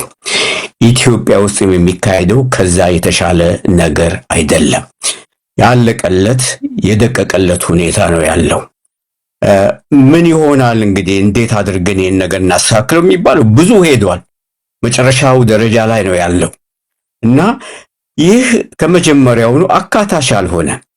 ሰላማዊ ሁኔታ በሌለበት፣ ህዝቡ ባልተረጋጋበት፣ ከአንድ ቦታ ወደ አንድ ቦታ ሄዶ ነግዶ መመለስ ባስቸገረበት ቦታ፣ የትምህርት ተቋማት የጤና ተቋማት በተበላሹበት፣ ስራ አጡ በበዛበት፣ ንቅዘት ኮራፕሽን ህዝቡን ባንገበገበበት ሁኔታ ህዝቡ እየታመመ እንዲያው የአገራዊ ምክክር እንሰራለን እናደርጋለን ማለቱ ራሱ ዘበት ነው። ውጤቱ ያው ጠቅላይ ሚኒስቴሩን መሾም ነው። ውጤቱ ያው የብልጽግና በተለይ የኦሮሞን ብልጽግና ኢትዮጵያውያን ለመጫን ነው። ውጤቱ ከዚህ በፊት ተጽፎ እንደነበረው ኢንተርናል ኮሎኒያሊዝም ውስጣዊ ኮሎኒያሊዝምን ማካሄድ ነው። ምን ማለት ነው ይሄ? ስልጣን የያዘ መሪ፣ ስልጣን የያዘ አካል ልክ እንደ ውጪ ወራሪ ሀገር ውስጥም መውረር ምን ማለት ነው? የህዝብን አሰፋፈር መለወጥ፣ ግዛትን ማስፋፋት፣ የኦሮሚያ ግዛትን ማስፋፋት፣ እንደዚያውም ደግሞ በኢንተርናሽናል ደረጃ ጎረቤት አገሮችን ማስፈራራት፣ ታሪካዊ አገሮችን የኛ ነበሩ ብሎ እንትን ማለቱ ያ እንዲቀጥልበት የሚያደርግ ሁኔታ ነው። ይህ የሽግግር ወይም የሀገራዊ ምክክር የተባለው አንድ ምክር ግን አለኝ። ቅድም አቶ ያሬድ ጠቀስ አድርጎታል። የሽግግር መንግስት የሚባል አልቀበልም የሚባል ነገር ፖለቲካ ፓርቲዎች፣ የሲቪክ ድርጅቶች፣ ኢትዮጵያኖች ጠቅላላ ምሁራንም ሌሎቹም ይህ መንግስት መውደቁ አይቀርም፣ በራሱ በሚሄደው ሁኔታ ሊወድቅ ይችላል፣ ከውስጥም ከውጭም ተነስቶ ምክንያት ሊወድቅ ይችላል። ከመውደቁ በፊት ግን ጠቢባን ሆነን የሰለሞን ጥበብ እግዚአብሔር ከሰጠን ከአሁኑ ወደፊት ጦርነት እንዳይካሄድ በኢትዮጵያ ተዋጊ ጦረኞች በብዛት ነው ያሉት ኢትዮጵያ ውስጥ እንዳሸን ነው የፈሉት። እርስ በርሳችን እንዳንተላለቅ ከአሁኑ ከአብይ መንግስት በኋላ ምን አይነት ኢትዮጵያ ነው የምንፈጥረው የሚሉትን መነጋገር አለባቸው። የሽግግር መንግስት ሂደትስ ምን መሆን አለበት? ጦር የያዘ ቀድሞ አዲስ አበባን ከያዘ ሌሎቹን አላስገባም ስለሚል በታሪካችን ያየነው ስለሆነ አሳታፊ መንግስት ስላልነበረ ያ እንዲያሁን ካሁኑ አንድ አይነት ስሌት ማድረግና እንዴት አድርገን ኢትዮጵያን ከቀውስ እናውጣታለን፣ ህዝባችን እንዴት አድርገን በእውን እንዴት አድርገን እናነጋግራለን፣ የዛ መስክ መታሰብ አለበት እንጂ ይህ ስብሰባ ሀገራዊ ምክር የተባለው ያለቀለት የደቀቀለት ነገር ነው። አንድን ፖለቲካል ፓርቲ ለማንገስ፣ አንድን መሪ ለማንገስ የተፈጠረ ነገር ነው። ይሄ ድራማ ነው። ለምንስ እንታልላለን? ለምንስ ህዝባችን እናሞኛለን? የሚመጣውን የመጣለትን ነገር ካሁኑ መናገሩ ጥሩ ነው። መፍትሄው ምን ይሆናል የሚለው ነገር እንመጣበታለን። መፍትሄው ምንድነው? ምን መደረግ አለበት የሚለውን በውይይታችን ማሳረጊያ ክፍል ላይ እንመጣበታለን። ወደ አቶ አክሊሉ ወንዳፈር ልምጣና እንግዲህ ምክክር እየተባለ እየተካሄደ ብዙ ነገሮችን እየሰማን ነው። ሰሞኑን አብይ አህመድ ቃለ መጠይቅ እየሰጠ ነው። በአማራ ክልል ቴሌቪዥን ላይ የተናገረው እውነት ምክክር እያደረገች ያለች ሀገር ናት ወይ? ጠቅላይ ሚኒስትሩ እነዛን ነገሮች ሁለት ማህበረሰቦችን ለማጋጨት የሄደበትን ርቀት ያየንበት ነው። አሁን እኛና እናንተ እየተወያየን ባለንበትም ሁለተኛው ክፍል በኦሮምኛ ቋንቋ በኦሮሚያ ሚዲያ ኮርፖሬሽን ላይ እየሄደ ነው የሚገኘው። በዚህ ላይም የሚያነሳቸውን ሐሳቦች እየሰማው ነው። እንሰብራቸዋለን ይላል። እንግዲህ የሚመጡት የኛ ጠላቶች ነው። እኛ ሲል እሱ በዚህ ቃለ መጠይቅ ላይ እኛ የሚለው እንደ ኦሮሞ አድርጎ ራሱን ነው የሚቆጥረው፣ እንደ ኢትዮጵያ መሪ አድርጎ እየገለጸ አይደለም። ስለዚህ የሚመጡትን እንሰብራቸዋለን የሚልም ይጠቀማል። የሚያነሳቸው ነገሮች እንደ ኢትዮጵያዊ ሳይሆን እንደ አንድ የሆነ ብሔረሰብ ወኪል አድርጎ ራሱን የሚመለከትበት ነው። እንግዲህ ምክክር የሚያደርጉ ሰዎችን ልኮ ነው እሱ እንዲህ አይነት ቃለ መጠይቅ የሚሰጠው። ባጫ ደበሌን ሰምታችሁታል። እንጨራረሳለን ያለው ምክክር እያደረገች ያለች ሀገር በመሪዎቿ በእንደነዚህ አይነት ሰዎች ደግሞ ሌላ ነገር ነው እየተባለ ያለው። አቶ አክሊሉ እንግዲህ እነዚህ ነገሮች እስቲ እናንሳ። ምክክሩን እንኳን ቲያትሩን እንኳን በደንብ አድምቀው መጫወት አልቻሉም። ተውኔታቸውንም በአግባቡ እየተጫወቱ አይደለም። ራሳቸው እያፈረሱት ነው፣ ራሳቸው እያበላሹት ነውና እስቲ እዚህ ላይ ምን ማለት ይቻላል? በጣም የሚገርም ነገር ነውና በጣም በእኔ በኩል እውነቱን ለመናገር አንዳንድ ጊዜ በጣም ይገርመኛል። ቢያንስ ለአጭር ጊዜ እንዴት ነው ኢምፐልሳቸውን መቆጣጠር የማይችሉት ብዬ እገረማለሁ። ለአንድ ሳምንት፣ ለሁለት ሳምንት፣ ለሶስት ወር፣ ለአራት ወር ስብሰባ እንኳን ሲያካሂዱ ራሳቸውን ሊቆጥቡ የማይችሉበት ደረጃ ያለበት ሁኔታ ነው የሚታየው እና ፍቅርን ከማስፈን አንድነትን ከማምጣት ብሔራዊ እርቅ እየተካሄደ ነው፣ ምክክር እያደረግን ነው ሲባል ያንን እንኳ አትሊስት ለፕሮፓጋንዳ ያንን የሚያጠናክሩ እርምጃዎች ሳይሆን ተጻራሪውን ሲወስዱ ስታይ ምን ያህል ግራ የተጋባ አካሄድ ውስጥ እንዳሉ፣ ምን ያህል የመቀባሸር አይነት ነገሮች እንደሚታዩ በጣም ግልጽ ነው ለኔ እና ምናልባትም አገር የማጠንከር ሳይሆን የበረተን ፍላጎት አላቸው የሚለውን ነገር እና የመሳሰሉትን እንድናይ ያደርጋል። ከዛ በላይ ግን ከምክክር አንጻር እንኳ ስታየው ቅድም ያሬድም የጠቀሰው እኔም ለመጥቀስ ፕሮፌሰርም የተሞከረው የዚህ አይነት ፌክ የሆነ ምክክር ሲያካሂዱ አንዱና ትልቁ ግባቸው ሌጂትመሲ ለማግኘት ነው። ይሄንን አይነት ነገሮች በማድረግ ህዝብ ይቀበለኛል የሚል አስተሳሰብ አለ። ስለዚህ ይሄን እኮ አደረጉ፣ ምክክር እኮ አደረጉ የመሳሰሉትን፣ ስለዚህ በዚህ ነገር ውስጥ ቅቡልነት ልናገኝ እንችላለን የሚል ፍላጎት አለ። ሁለተኛ ብድር ለሚሰጠው ማህበረሰብ ለውጩ ይሄን እኮ አደረግንላችሁ ለማለት ለምሳሌ የእንግሊዝ ተጽዕኖ አለ፣ ማነው የእንግሊዝ የዩሮፕ ተጽዕኖ አለ፣ ወደ መግባባት ሂዱ፣ ዴሞክራሲ፣ ሰላም አምጡ ምናምን የሚል ለዛ እንደ ማረጋገጫ ሊጠቀሙበት የሚፈልጉበት ሂደት ነው በዚህ በኩል የሚታየው እና በጣም ከተግባርና ማነው ንግግራቸውና ተግባራቸው እጅግ ተጻራሪ ናቸው። ለምሳሌ የፖለቲካ ድርጅቶችን ወደ ምክክሩ ማምጣት እንዲሳተፉ ማድረግ አስፈላጊ ነው ይላሉ በአንድ በኩል። በሌላ በኩል የዛሬ 3-4 ቀን በፊት ነው የኢሃፓ መሪዎችን ከዛ ነገር አያይዘው እስር ቤት የከተቷቸው ማለት ነው። ቅድም አቶ ያሬድ እንዳለው ጋዜጠኞችን ማስፈራራት የተያዘው ይሄ ምክክር እየተካሄደ ነው በሚባልበት ሰዓት ነው። የአሃዱ ሰዎች፣ አዲስ ስታንዳርድ፣ አርት ቲቪ የመሳሰሉት ሁሉ ማስጠንቀቂያ የተሰጣቸው እየተወሰዱ ብዙ ነገር እየተነገራቸው ያሉበት ሁኔታ ነው። ስለዚህ ሂደቱን የሚጻረር ፕራክቲካሊ የሚጻረርና ያለምንም ፍራቻ በድፍረት ሂደቱን ሙሉ ለሙሉ እየተጻረሩና እየተቃረኑ ያሉበት ሁኔታ ነው። የዚህ አደጋ የሚታየኝ ምንድነው? በዚህ አይነት ሂደት የሚያልቅ ነገር ሊያስከትል የሚችለው ከፍተኛ አደጋ ነው። በአገሪቱ ሊሆን የሚችለው ከፍተኛ አደጋ ሊያስከትል ይችላል ብዬ እፈራለሁ። ተመሳሳይ ሂደትን ያለፉ ሀገሮች አሉ። እነ ሱዳንን ብትወስድ ለምሳሌ very briefly ለማሳየት ሱዳን ተመሳሳይ ሂደትን አልፏል። በ1914 ምናምን አካባቢ በጣም ተቃውሞ አገር ውስጥ ነበረ፣ የመሳሪያ ትግል ነበር የመሳሰሉት። ዓለም አቀፍ ፕሬሸር ነበር፣ የመንግስት ቅቡልነት እየቀነሰ ነበር። ያንን ለመፍታት ብሎ በሚል ስም እውነተኛ ፕሮሰስ ሳይሆን ፌክ የሆነ ፕሮሰስ ነበር ሴት ያደረጉት። ናሽናል ዳያሎግ ብሔራዊ ምክክር ብሎ ሱዳኖች ጀመሩ። ዑመር አልበሽር ይሄን ነገር ጀመረ ማለት ነው። ምንድነው ያደረገው? ኮሚሽን ሲያቋቋም ልክ አሁን እንደምነጋገረው ራሱ ፒክ ያደረጋቸውን ድርጅቶች ሰብስቦ ነው የብሔራዊ ምክክር ኮሚሽን ብሎ ያቋቋመው ራሱ።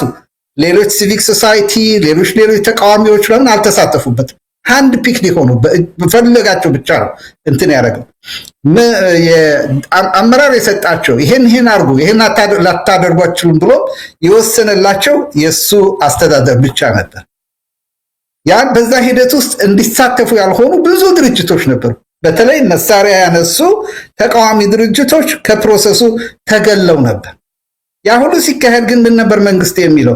የምፈልገው ጦርነት እንዲቆም፣ አገሪቱ ሰላም እንድትሆን፣ ህገ መንግስት እንዲሻሻል፣ አንድነት እንዲመጣ፣ የሴኩሪቲ ሪፎርም እንዲደረግ፣ የኢኮኖሚ ሪፎርም ተደርጎ ሱዳን የበለጸገችና ያደገች ሀገር እንድትሆን ነው አላማችን የሚል ነበር። በተግባር ግን የሚያሳየው ልክ አሁን ኢትዮጵያ ውስጥ እንደሚካሄደው የፖለቲካ ድርጅቶች ብዙዎቹ ተገለው ነበር፣ አልገቡም። ሲቪክ ሶሳይቲዎች ነፃ የሆኑት አልገቡም። መሳሪያ ያነሱ የተለያዩ ክፍሎች ለምሳሌ ኤስፒኤልኤም ኖርዝ የሚሉት ኤስኤልኤም ፋክሽን የነበሩት የመሳሰሉ ድርጅቶች አልተሳተፉ። ይህን እያደረገ ወደ 500 ምናምን ሰዎች ሰብስቦ ለተወሰነ ጊዜ ከሄደ በኋላ መጨረሻ ላይ ፕሮዲውስ ያደረጉት ዶክመንት ነበር። ያ ዶክመንትም የቀረበው ለኦመር በሺር መንግስት ነበር ማለት ነው። ያም ሆኖ የተበላሸው ሂደት እንኳን እንዳለ ሆኖ የቀረቡትን እንኳን የመጨረሻ ውሳኔዎች ወደ ተግባር ሊተረጉም አልፈለገም። በጣም ጥቂቶቹን ብቻ ነበር ያደረገው። ምን ሆነ? ተቃዋሚዎቹ እንዳሉ ቀጠሉ። የመሳሪያ ትግሉ እንዳለ ቀጠለ። በመንግስት ላይ ያለው እምነት ይበልጥ ተሸርሽሮ ቁጭ አለ። ከምክክር ጉባኤው በኋላ ጦርነቱ እንዳውም እየቀጠለ ሄደ። መጨረሻ ላይ ህዝባዊ አመጽ ተካሄደ። መንግስት ተገለበጠ፣ ሌላ መንግስት ተተካ እና አርኤስኤፍ መጨረሻ ላይ አሁን የምትላቸው ክፍሎች ከመንግስት ጋር ሆነው ተቃዋሚውን ሲደበድቡ የነበሩ፣ ተቃዋሚውን ያጠቁ የነበሩ የመጨረሻ ወዲህ ብለው የመንግስት ግማሽ አካል ሆነው ቀጠሉ ማለት ነው። እና ሀገሪቱ ከዛ በኋላ ደግሞ አርኤስኤፍ እና ሌላው የወታደር ክንፍ እርስ በርሳቸው ተጋጩ። ጉልበት አለኝ ብሎ ሲያስብ አርኤስኤፍ ሀገር መንግስት መግዛት ያለብኝ እኔ ብሎ ሌላ ኪዮስ ውስጥ ሀገሪቱን ከተተ። እነሆ ዛሬ የምናያት ሱዳን ብትንትኗ ወጥቶ ጦርነት በጦርነት ላለፉት 3-4 ዓመት እጅግ አሰቃቂ የሆነ ጦርነት ውስጥ የገባችበት ሁኔታ ነው። ይሄ ምንድነው? ቀጥተኛ ግንኙነት ያለውን የሀገሪቱን ብሔራዊ የመግባባት ሂደት ካደናቀፈው የኦመር በሺር አስተዳደር የዚህን አይነት የሀገር የመፍረስ ሁኔታ አዋልዶ ነው የሄደው። ኢትዮጵያ ተመሳሳይ ዕጣ ሊደርሳት ይችላል።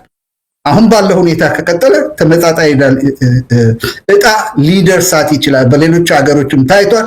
ኢትዮጵያ ላይ አይደርስም አይሆንም ብሎ ማለት አይቻልም። ስለዚህ ይህ እንዳይሆን ታዲያ ምንድነው መደረግ ያለበት ለሚለው አንተ ቅድም እንዳልከው ምናልባት ቀስ ብለን በሰፊው ልንወያይበት እንችላለን። አመሰግናለሁ አቶ አክሊሉ። እንግዲህ ያሬድ በዚህ በብሔራዊ ምክክር ዙሪያ ያሉትን ነገሮች እያነሳን እንቀጥላለን።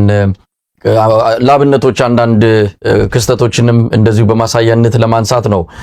አሁን ካለፉት 2 ቀናት ጀምሮ በመላ ኦሮሚያ በመላ ደቡብ ኢትዮጵያ ክልል ከፍተኛ ሆነ ወታደራዊ ምልመላ እየተደረገ ነው። አስገዳጅ ወታደራዊ ምልመላ አፈሳ ተጀምሯል። ለጦርነት አብይ አህመድ ራሱን እያዘጋጀ ነው። ለትልቅ ጦርነት ውስጥ ነው ያለው። ከእንደገና ለሌላ ጦርነት ምክክሩ ጦርነት ማስቆም አይደለም። ሌላ ጦርነት ሲመጣ ሁሉ ምንም እንዳልተፈጠረ ሆኖ ቀጥሏል። አብይ አህመድ በዚህ በሰሞኑ ቃለ መጠይቁ እያደረገ ባለው ኦሮሚያ ገና ተጨማሪ መሬት ያልተሰጠ መሬት አለን፣ የሚያስፈልግ መሬት አለ፣ የምንጠይቀው መሬት አለ እያለ ነው። አሁንም ስለ ኢትዮጵያ አይደለም፣ ኦሮሚያ እየሰፋች መምጣት አለባት ነው ያልወሰድነው። የኛ የሚገቡን መሬቶች ለሌላው ሄደዋል እያለ ነው አብይ አህመድ ነው የሚለው። የኢትዮጵያ ጠቅላይ ሚኒስትር የ130 ሚሊዮን ህዝብ የሚመራ ግለሰብ ነው ስለ ኦሮሚያ መሬት መስፋፋት እየተናገረ ያለው። ስለዚህ ምንድነው ምክክር ወይ ምንድነው ኢትዮጵያን ከዚህ አንፃር ምንድነው ማለት ያለባቸው? ይሄንንም እያነሳን ያሬድ እንቀጥላለን። እስቲ ተጨማሪ ነገሮች ካሉ በደንብ ፕሮፌሰር ጌታቸው አቶ አክሊሉ ጥሩ አድርገው አስቀምጠውታል። የናሽናል ዳያሎግ በተለይ ፌል ያደረገባቸውን ሀገሮች አዲስ ፕሮሰስ አይደለም እና ለመማር ጄኒውንሊ ብንፈልግ አንድ ሀገር እንደውም ወደ ናሽናል ዳያሎግ ከመግባቱ በፊት የሚያደርጋቸው ነገሮች የተሳካላቸው ሀገሮች ለምን ተሳካላቸው፣ እንዴት ተሳካላቸው፣ ፌል ያደረጉ ሀገሮች ለምን ፌል አደረጉ። ምክንያቱም ኢትዮጵያ የመጀመሪያው ሀገር አይደል እና ሌሰን ለመውሰድ ከበቂ በላይ ምሳሌዎች ነበሩ። ግን ትልቁ ነገር ጄኒውን የሆነ የፖለቲካ ዊል ከቅን ልቦና የመነጨ በዚህ ፕሮሰስ አገርን ሪሊ ማዳን ፈልጋለሁ ብሎ የሚያስብ የፖለቲካ ኃይል መኖር አለበት። በተለይ ደግሞ ስልጣን የያዘው ሪሶርስ የያዘው አገር የሚመራው አካል ፕሮሰሱን እንዴት ነው የሚያየው የሚለውን ጥሩ ማሳያው ጠቅላይ ሚኒስትሩ በየመድረኩ በየሚዲያው ሆም ብሎ እኮ ይመስላል መሳይ ብሎ ድንገት ለምሳሌ ይሄ ናሽናል ዳያሎግ ፕሮሰስ ከተጀመረ 5 ዓመት ሆኖታል። በዚህ 5 ዓመት ውስጥ 3 ዓመት ነበር፣ ከዛ ጊዜ ተጨመረላቸው።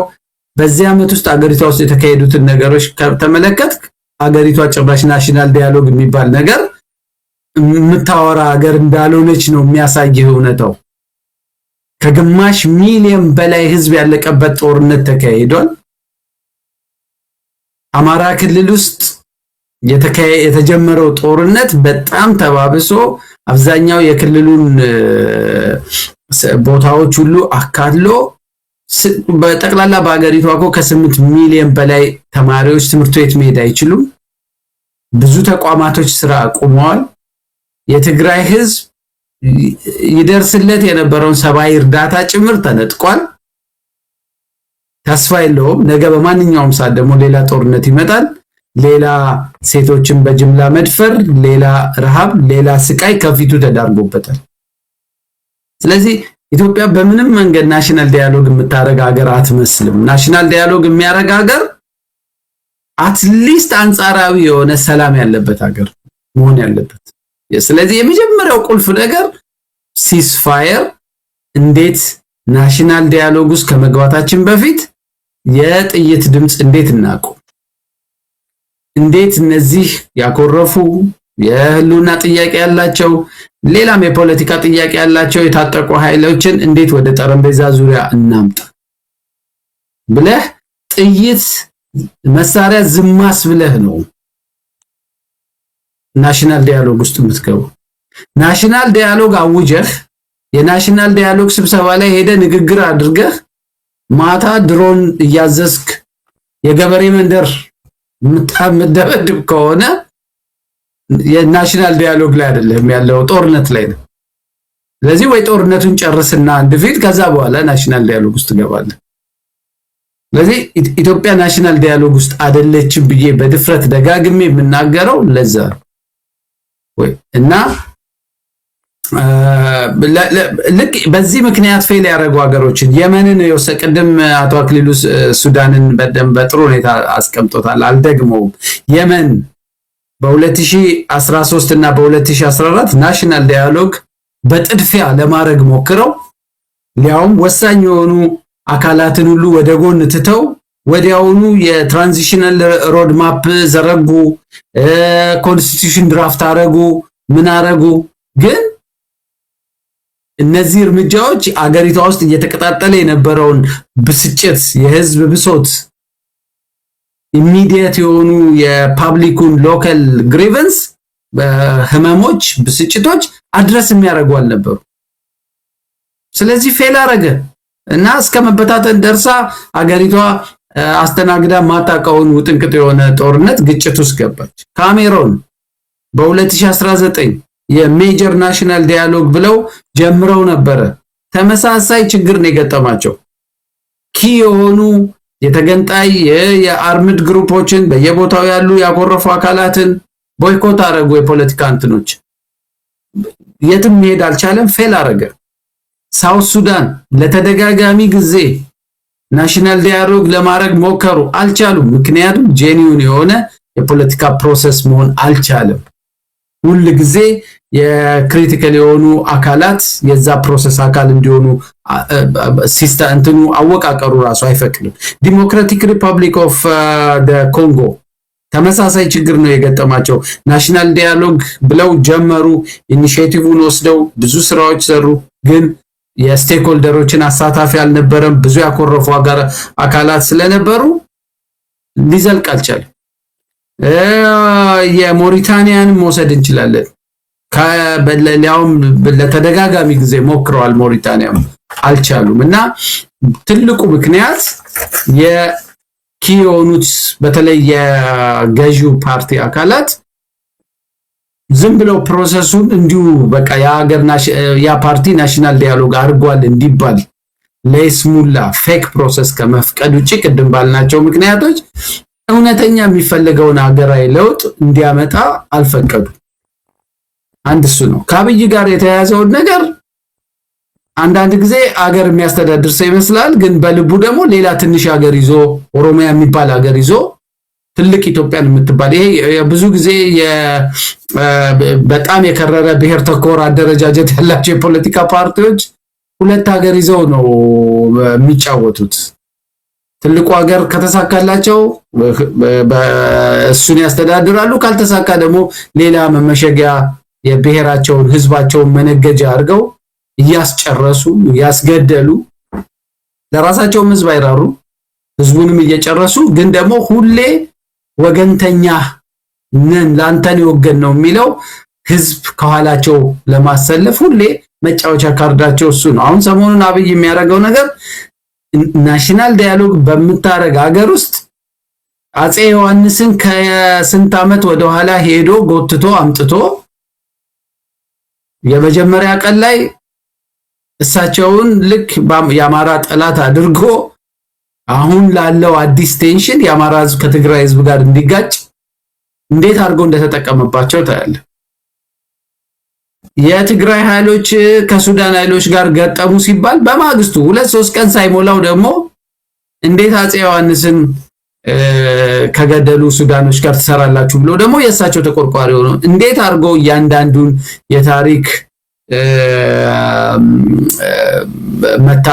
ታሪካዊ ክስተቶች ጭምር እንዴት እየሄደ እንደሚጠቀምባቸው በጎጃምና በጎንደር በሲዳማና በወላይታ በአፋርና በማሌው ማከል በሄደበት ሁሉ ቅራኔዎችን ነው የሚፈጥር።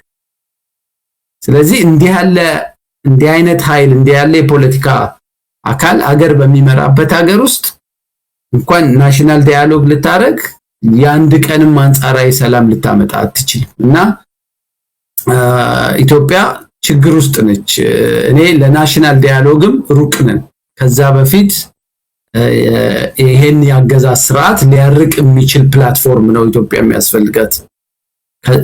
እሱም ቅድም ፕሮፌሰር ጌታቸው በደንብ ብለውታል። የትራንዚሽናል መንግስት ፈጥረህ የትራንዚሽናል ሁሉንም ያሳተፈ የትራንዚሽናል የሽግግር መንግስት ፈጥረህ እዛ ላይ ተመስርተህ ነው እውነተኛ የሆነ ናሽናል ዲያሎግ ኢትዮጵያ ልታደርግ የምትችለው መሰለኝ።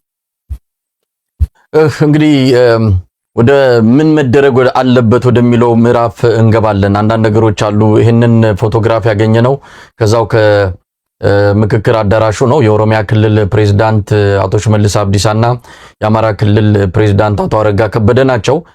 ሌላኛዋን ሴት ማን እንደሆነ አላወቅኩም ለጊዜው፣ ግን በምክክር አዳራሽ ውስጥ ነው የሚገኙት። እንግዲህ ምክክር የሚያደርጉ እንዳልሆኑ ከፊታቸው ገጽታ እንረዳለን። ሰላም ያጡ፣ ጭንቀት ውስጥ ያሉ፣ በፍርሃት ውስጥ ያሉ እንደሆነ ነው የሚታየውና የሆነ አንዳች ነገር በውስጣቸውም ችግር እንዳለ የሚያሳይ ነው የምንሰማው ነገር አለ። በፕሮፌሰር መስፍን አራያም ለሪፖርተር በሰጡት ቃለ መጠይቅ ላይ ስብሰባ ረግጦ መውጣት ወይም ምክክሩ ረግጦ መውጣት ነውር ነው ብለዋል። እንግዲህ ረግጦ ሊወጣ ያሰበ የተዘጋጀ አካል አለ ማለት ነው። የሆነ እዛ ያልተስማሙት ነገር አለ ማለት ነው። ብዙ ነገሮችን እንሰማለን። ግን ምንም ሆነ ምን የመጨረሻው ምዕራፍ ላይ ይገኛል ይሄ የምክክር ሂደት። ፕሮፌሰር ጌታቸው እንግዲህ አብይ አህመድ የሆነ ነገር አስቧል። ፕሬዝዳንት የሚለውን ስም ይዞ ከዚህ በኋላ ጠቅላይ ሚኒስትር የሚባል ስያሜ አይኖርም። ፕሬዝዳንት ይህንን ነው የፈለገውም። ህገ መንግስቱ ትንሽ ከፈት ብላ የሆኑ ነገሮችን የሚፈልጋቸውን አስተካክሎ መልሶ ለመዝጋት አንዱ የአዲስ አበባ ጉዳይ ነው። አዲስ አበባን የኦሮሚያ የማድረግ የሚል ነው። እንግዲህ እሱ በራሱ በፓርቲዎቹ መሃል እንኳን ትልቅ ፍጥጫ እንደፈጠረ ነው የሚነገረው። እንደነዚህ አይነት ነገሮችን ለማድረግ ይጠቀምበታል ሲባል የነበረውን አሁን ወደዛም እየሄደ ነው፣ እየተጠናቀቀ ነው። ምናልባትም ለአዲሱ ዓመት ብለዋል ፕሮፌሰር መስፍን አርአያ ብስራት እንነግራቸዋለን ብለዋል። ብስራቱም እንደሆነ አናቅም። ለማንኛውም ምን ይጠበቃል? ምንድነው መደረግ ያለበት? እዚህ ደረጃ ላይ ደርሰናል። ምን ይደረግ? ፕሮፌሰር ጌታቸው እንግዲህ ምን ይደረግ ለማለት ቅድም አንስቼ ነበረ፣ እንዲያው ጠቆም አድርጌ ነበረ። ብዙ ሄደናል።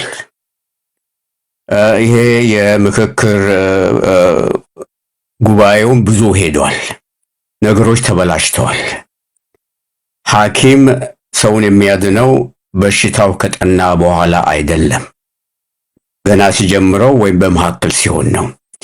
ይሄ ግን መፍትሄ ሊፈለግለት አይቻልም። እንዳጋጣሚ ሆኖ ቅድም እንደሚነገረው ኢትዮጵያ አለመታደል ሆኖ ካልተዋጣላቸው የዚህ የአገራዊ ምክክር ካልተዋጣላቸው አገሮች ተርታ መሰለፏ በጣም ያሳዝነኛል። አገሪቷ በጦር ኢኮኖሚ ውስጥ ነው ያለችው። አዳዲስ የጦር ኃይል እየተመለመለ ነው ተብሏል እና የአገሪቷ አቅም ኢኮኖሚ አቅሟ ጦርነት ለማካሄድ አትችልም። ድህነት የበዛበት አገር ነው። ህዝቡ ዴሞክራሲ መብቱ የተነፈገበት ሁኔታ ነው ያለው። ሰላም የሌለበት አገር ነው። ማህበራዊ እሴቶችና ግላዊ ኑሮች ተቃውሰዋል። ከዚህ ሁሉ ይሄ ያለቀለት የደቀቀለት ብያለሁ ቅድም ጉባኤ ስለሆነ የፖለቲካ ፓርቲዎችም ሆኑ የሲቪክ ድርጅቶችም ሆኑ ምሁራንም ሆኑ ኢትዮጵያዊ በሞላ ከዚህ መንግስት በኋላ ተባብረን ምን እንፍጠር የሚለውን መነጋገር ያለባቸው ይመስለኛል። የፖለቲካ ፓርቲዎችም እንደዚሁም ሲቪክ ድርጅቶችም ፖስት አብይ ድህረ አብይ ሁኔታ ምን መሆን አለበት ብለው፣ ምክንያቱም ሁላችንም አሸናፊ እና ተሸናፊ በሌለበት ሀገር፣ ሁላችንም አሸናፊ በምንሆንበት ቦታ አንዱ ከአንዱ የሚበልጥ ሁኔታ በሌለበት ሴኩሪቲ እያንዳንዱ ህብረተሰብ እያንዳንዱ ግለሰብ ሴኩሪቲ እንዲኖረው ገብቼ ወጥቼ ገባለሁ ሌላውን በጥርጥር አይን የማያይ እና የዛ አይነት ድባብ መፈጠር አለበት። እንዳልኩት ከዚህ ስብሰባ ምን የሚጠበቅ ነገር የለም። አንዳንዶቹ ምናልባት እስረኞች ናቸው። ወጥተው ሊናገሩ ይችላሉ፣ ይፈልጋሉ፣ ግን ሊናገሩ አይችሉም። ሴኩሪቲዎች ይከታተሏቸዋል። እስረኞች ናቸው። እንዲያውም ለነሱ መታዘን ያለበት ይመስለኛል። እና በዚህ ሀገራዊ ምክር ላይ ምንም ተስፋ መጣል የለብንም። አገሪቷ ግን ወደፊት ወዴት ነው የምትሄደው? ኢትዮጵያን ተንከባክበን መያዝ አለብን። አገር ተሰባሪ ነው፣ ቅድም ተብሏል። አገር ተሰባሪ ነው። ይቺ አገር እንዳትሰበር መጠበቅ አለብን። ምክንያቱም ይቺን አገር የገነቡት ኢትዮጵያኖች፣ ኦሮሞም፣ አማራውም፣ ሶማሌውም፣ ትግሬውም ሁሉም ነው። መንከባከብ አለብን። የአምባገነን መፈንጫ መሆን የለብንም። ባለፉት 50 ዓመታት ውስጥ አካታች ያልሆነ ስርዓት እየተፈጠረ ጦር ይዞ የገባ ብቻ ያሸነፈ ብቻ ሌላውን አፍንጫን ላስ የሚልበት ሁኔታ ያ ሁለተኛ መፈጠር የለበትም። ኢትዮጵያዊ ሁሉ ብሩህ ዓለም እንዲመጣለት ልጁን አስተምሮ ለትልቅ ደረጃ እንዲያደርስ የሚመኘውን እንዲያገኝ አንድ ላይ ሆኖ እጅ ለእጅ ተያይዞ መሄድ አለበት እንጂ ከዚህ መንግስት የሚጠበቅ ነገር የለም። ጦርነት ጠማቂ፣ ጠብ ጠማቂ፣ ጦርነት የጠማው መንግስት ነው። ከዚህ መንግስት ሰላም ይወርዳል፣ ዴሞክራሲ ይወርዳል፣ የሀገር ግንባታ ይመጣል፣ ግሽበት ወይንም ኮራፕሽን ይጠፋል፣ ሰብአዊ መብቶች ይከበራሉ ለማለት አይቻልም። ብዙ ሄደዋል፣ አጥፍቷል፣ በእጁ ደም አለ። ገና ለፍርድ የሚቀርቡ ሰዎች ብዙ አሉ እና ስለ ወደፊቱ እናውራ። ይሄ ያለቀለት ነው፣ ፋይዳ የሌለው ነው። እዛ ላይ እንዲያውም ባናተኩር ጥሩ መስሎ ይታየኛል። እንግዲህ ይህ መስሎ ነው የሚታየኝ ወንድሜ አቶ መሳይ። አዎ እንግዲህ ፕሮፌሰር ጌታቸው ያው መፍትሄውን እየተነጋገርን ያለ ነው። እዚህ ጊዜ ላይ ሆነን ምን እናድርግ? ሁሉ ነገር አብቅቷል ብለን እጅ አጣጥፈን የምንቀመጠው አይደለም። የሀገር ጉዳይ ነው። ተስፋ የቆረጠ ስርዓት ነው። የበለጠ በኢትዮጵያ መሀል ቁርሾ እንዲፈጠር እያደረገ እርስ በርስ እንዲጋጩ ለማድረግ በደንብ ተዘጋጅቶ የመጣ እንደሆነ ከሚያስተላልፏቸው መልእክቶች እንረዳለንና ምን እናድርግ የሚለው ነገር በጣም ወሳኝ ነው። ምን እናድርግ ስንል ወደፊቱን እየተናገርን ነው። አቶ አክሊሉ እንግዲህ ምን እናድርግ የሚለውን ስንነጋገር አንዳንዶች በቅንነት በቃ ምንም ይሁን ምክክር ተባለ ስሙን ይዘው ብሔራዊ ምክክር ስሙን ይዘው እስቲ ተስፋ እናድርግ ብለው በየዋህነት ሂደቱን እንዲሁ ዝም ብለው የሚከታተሉ ወገኖች አሉ። አሁን ድረስም ተስፋ ያልቆረጡ አሉ። እንደው በመጨረሻው ሰዓት የሆነች ጠብ የምትል ነገር ትገኛለች ብለው የሚጠብቁም አሉ። እነሱ እንዳሉ ሆነው የኢትዮጵያ ሕዝብ ምንድነው ማድረግ ያለበት? የኢትዮጵያ ሕዝብ እየተከታተለ አይደለም። ይሄ ብልጽግና መድረክ ነው። የኢትዮጵያ ሕዝብ ምናልባት በእኛ ሚዲያ በአንዳንድ የነጻነት ሚዲያዎች የሚተላለፉትን ካልሆነ በስተቀር ብሔራዊ ቴሌቪዥኖችን ጥርቅም አድርጎ ዘግቷል። ዛሬ እንኳን አብይ አህመድ በቀጥታ ስርጭት በኦቢኤን በአማርኛ ትርጉም ከስር እየተላለፈ ቀጥታ ስርጭትን የሚከታተለው 150 ሰው ብቻ ነበረ። አንድ የሀገር መሪ እየተናገረ 150 ሰው ብቻ ቀጥታ የሚከታተለው እንዴት ያለ የህዝብ ተቃውሞ ኢትዮጵያ ህዝብ በምን ያህል ለስርዓቱ ጀርባውን እንደሰጠ የሚያመለክት ነው። ስለዚህ ምን ይደረግ? እዚህ ደረጃ ላይ ሆነን ወደፊቱን እንዴት እንመልከተው የሚለውን አቶ አክሊሉ በጣም አመሰግናለሁ። አይ ቲንክ ቀደም ብሎ የተነገሩ በጣም ጥሩ ሀሳቦች አሉ። ምን ይደረግ ለሚለው ይሄ ፕሮሰስ እንዳልከው በዚህ ፕሮሰስ ተስፋ መጠበቅ ይቻላል ወይ እንደው ትንሽስ ቢሆን እንጥብጣቢ ነገር ይኖራል ወይ ብሎ ለሚለው አይ ቲንክ በበቂ ደረጃ ያሳየን ይመስለኛል። ከዚህ ፕሮሰሱ በጣም የተደናቀፈ የተሰናከለ የትም የማይሄድ ነው። ስለዚህ ውጤቱም ትርጉም ያለው ሊሆን አይችልም እና ቅቡልነት ያለው ሊሆን አይችልም። በሀገሪቱ ውስጥ ሊያስገኝ ይታሰብ የነበረው ሰላም፣ መረጋጋት፣ የጦርነት መቆም፣ ሀገራዊ አንድነት የመሳሰሉት ነገሮች ሊገኙ አይችሉም ማለት ነው። ስለዚህ ፕሮሰሱ በተበላሽ ፕሮሰስ አንድ ነገር ተአምር ይወርድልኛል ብሎ መጠበቅ ምንም እንኳ ብዙ ቅን አሳቢ ሰዎች የዚህ አይነት ነገር የሚያስቡ ቢሆንም ራሳቸውን በድጋሚ እንዲመረምሩ ነው እኔ የማሳስበው።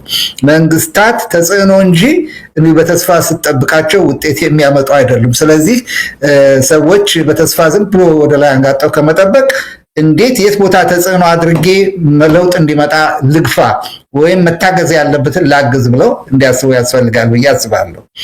በግልጽ እንዳሰፈር ነው በኢትዮጵያ ውስጥ አንድ መግባባት ላይ ለመድረስ አሁን እጅግ አስቸጋሪ ሁኔታ ነው። በፍጹም ሊሆን የማይችል ነው።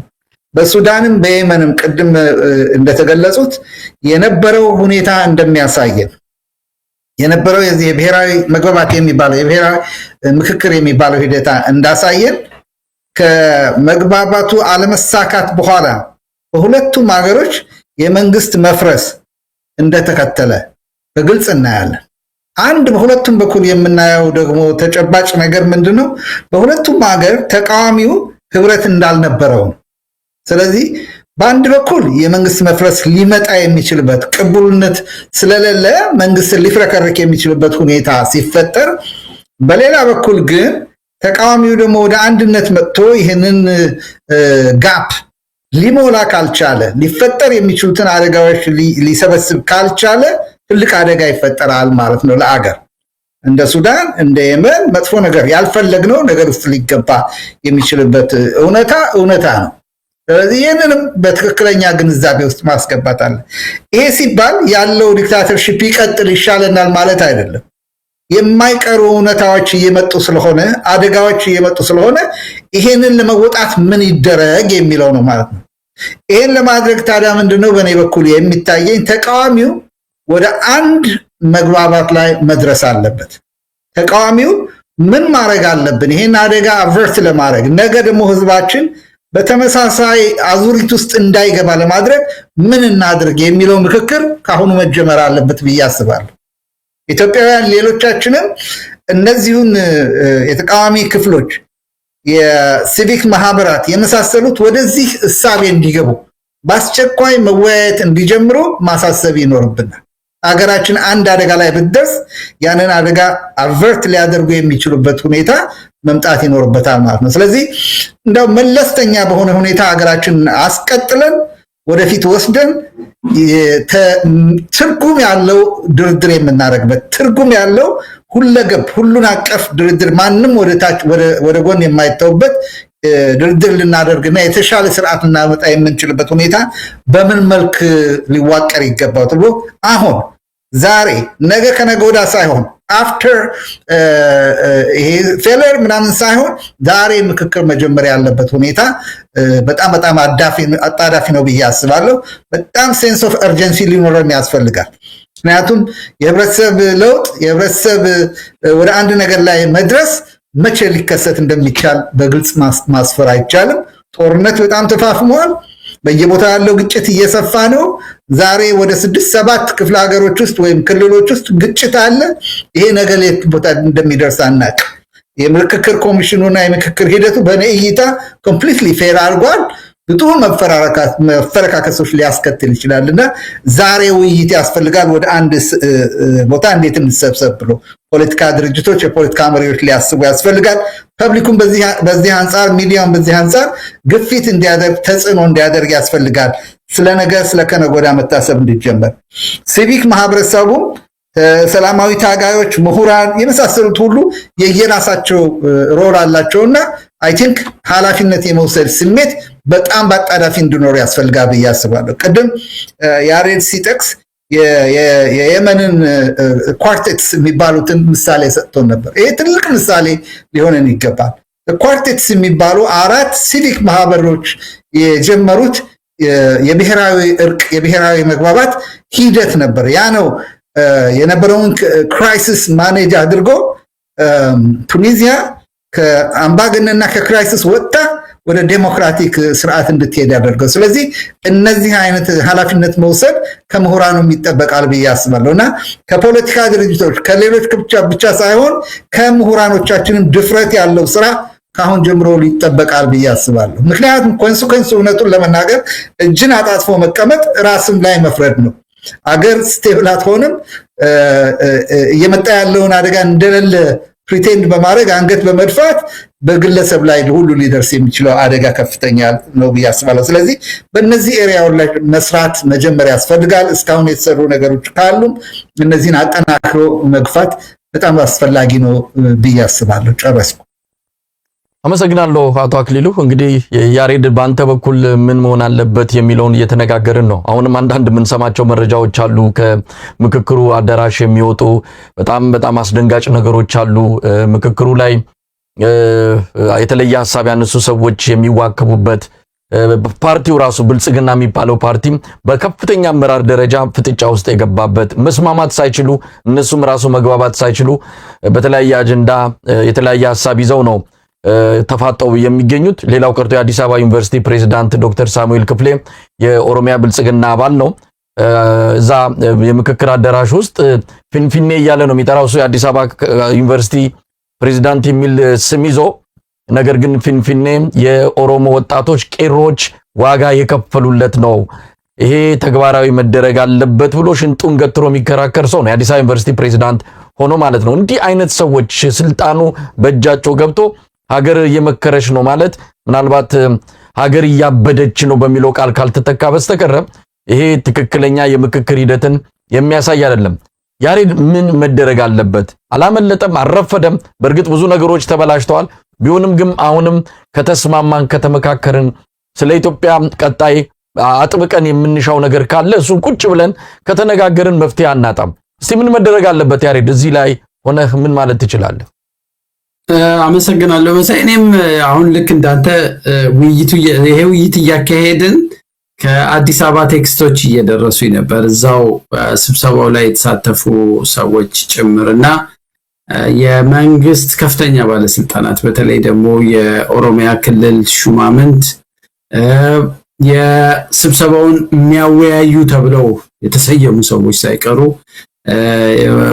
በደንብ ባገጠጠ መልኩ ፊት ለፊት የተሰብሳቢዎች ላይ ጫና የማድረስ የማዋከብ ለጸጥታ አካላት ሰዎችን አሳልፈው የመስጠት እና የማሸማቀቅ ነገር እንዲህ ያሉ ነገሮች ለኮሚሽኑም ጭምር ሪፖርት እየተደረገለት መሆኑንና የዚህ አዲስ አበባ ጉዳይ ሆን ተብሎ ትልቅ የመወዛገቢያ ርዕስ እንዲሆን በጣም ከፍተኛ ግፊት እንዳለና ትላንትናም ቅድም የጠቀስከው በክልሉ ቴሌቪዥን በኦሮሚያ ክልል ቴሌቪዥን ጣቢያ ጠቅላይ ሚኒስትሩ በኦሮሚኛ ካረገው ንግግር አጋርም ተያይዞ የኦሮሚያ ገና ያላስመለሳቸው መሬቶች አሉ የሚል አይነት አገላለጽ ጠቅላይ ሚኒስትሩ ተጠቅሞ ስለነበር እነዛ መሬቶች ከየት ነው የሚመለሱት እነማን ናቸው ምናምን የሚለው ይሄ ስብሰባው ላይ ላሉ የኦፒዲዮ ብልጽግና ካድሬዎች ትልቅ የልብ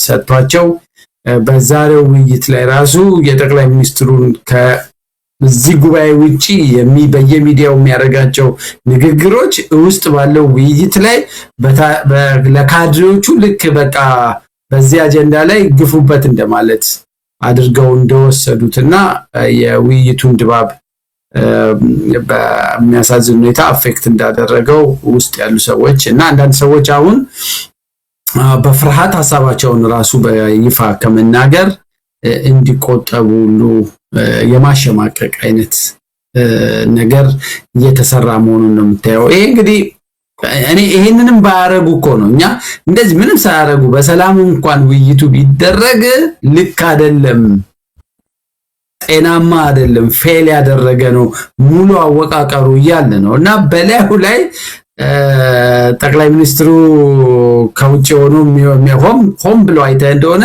እያንዳንዱን ህዝብ አድረስ ለማድረግ ይመስላል ለአማራ ህዝብ አማራ ቴሌቪዥን እያለ ለኦሮሞ ህዝብ በኦሮሞ ቴሌቪዥን እንደዚህ እያደረገ ሰሞኑን ከዚህ በፊት አርጎት ከሚያቀው ውጪ ለሚዲያ ለዛው ለተመረጡ ሚዲያዎች ራሱን ክፍት አድርጎ ውስጥ በሚነሱ አጀንዳዎች ላይ እሱ እዚህ ሼፕ እያደረገ ነው አባላቱን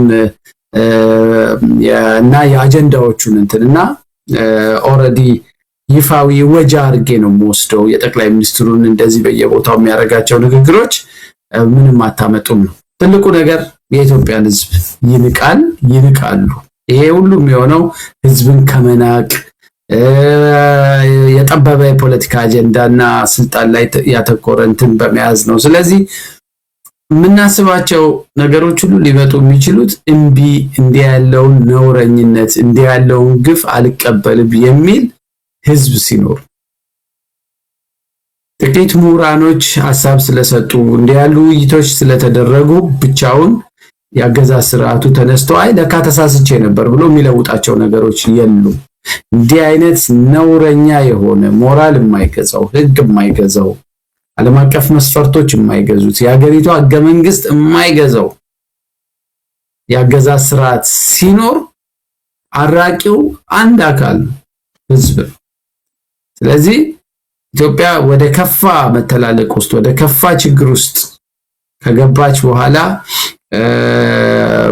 የመመለሻ የሌለው ቁልቁለት ውስጥ ከወረድን በኋላ ያኔ ህዝብ ቢያምጽ ቢጮህ ምን ቢል ትርፉ መተላለቅ ነው የሚሆነውና አሁን የኢትዮጵያ ህዝብ እምቢኝ ማለት አለበት። አብይ ለሚጠራቸው ጦርነቶች እምቢኝ ማለት አለበት።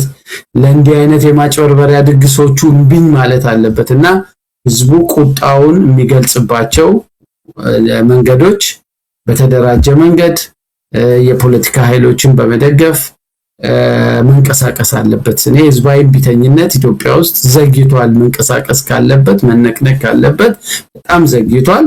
ግን ከቀረ የዘገየ ቢሆን አገርን ሊያድን ይችላል በብዙ ኪሳራ ውስጥ ሆነ። አንድ እሱ ነው። ሁለተኛው ግን የፖለቲካ ኃይሎች በተለይም ኢትዮጵያን ችግሯን የተረዱና ጄኒዩንሊ ይችን ሀገር እኔ ለማትረፍ ለመታደግ ነው የፖለቲካ ትግል ውስጥ የገባሁት እንዲህ ያለ አደረጃጀት ውስጥ የገባሁት ካሉ የሌሉ የአይዲዮሎጂ የሚሆን የምንም ሌሎች አጀንዳዎቻቸው ሁሉ የቅንጦት ጊዜ አጀንዳዎች ናቸው።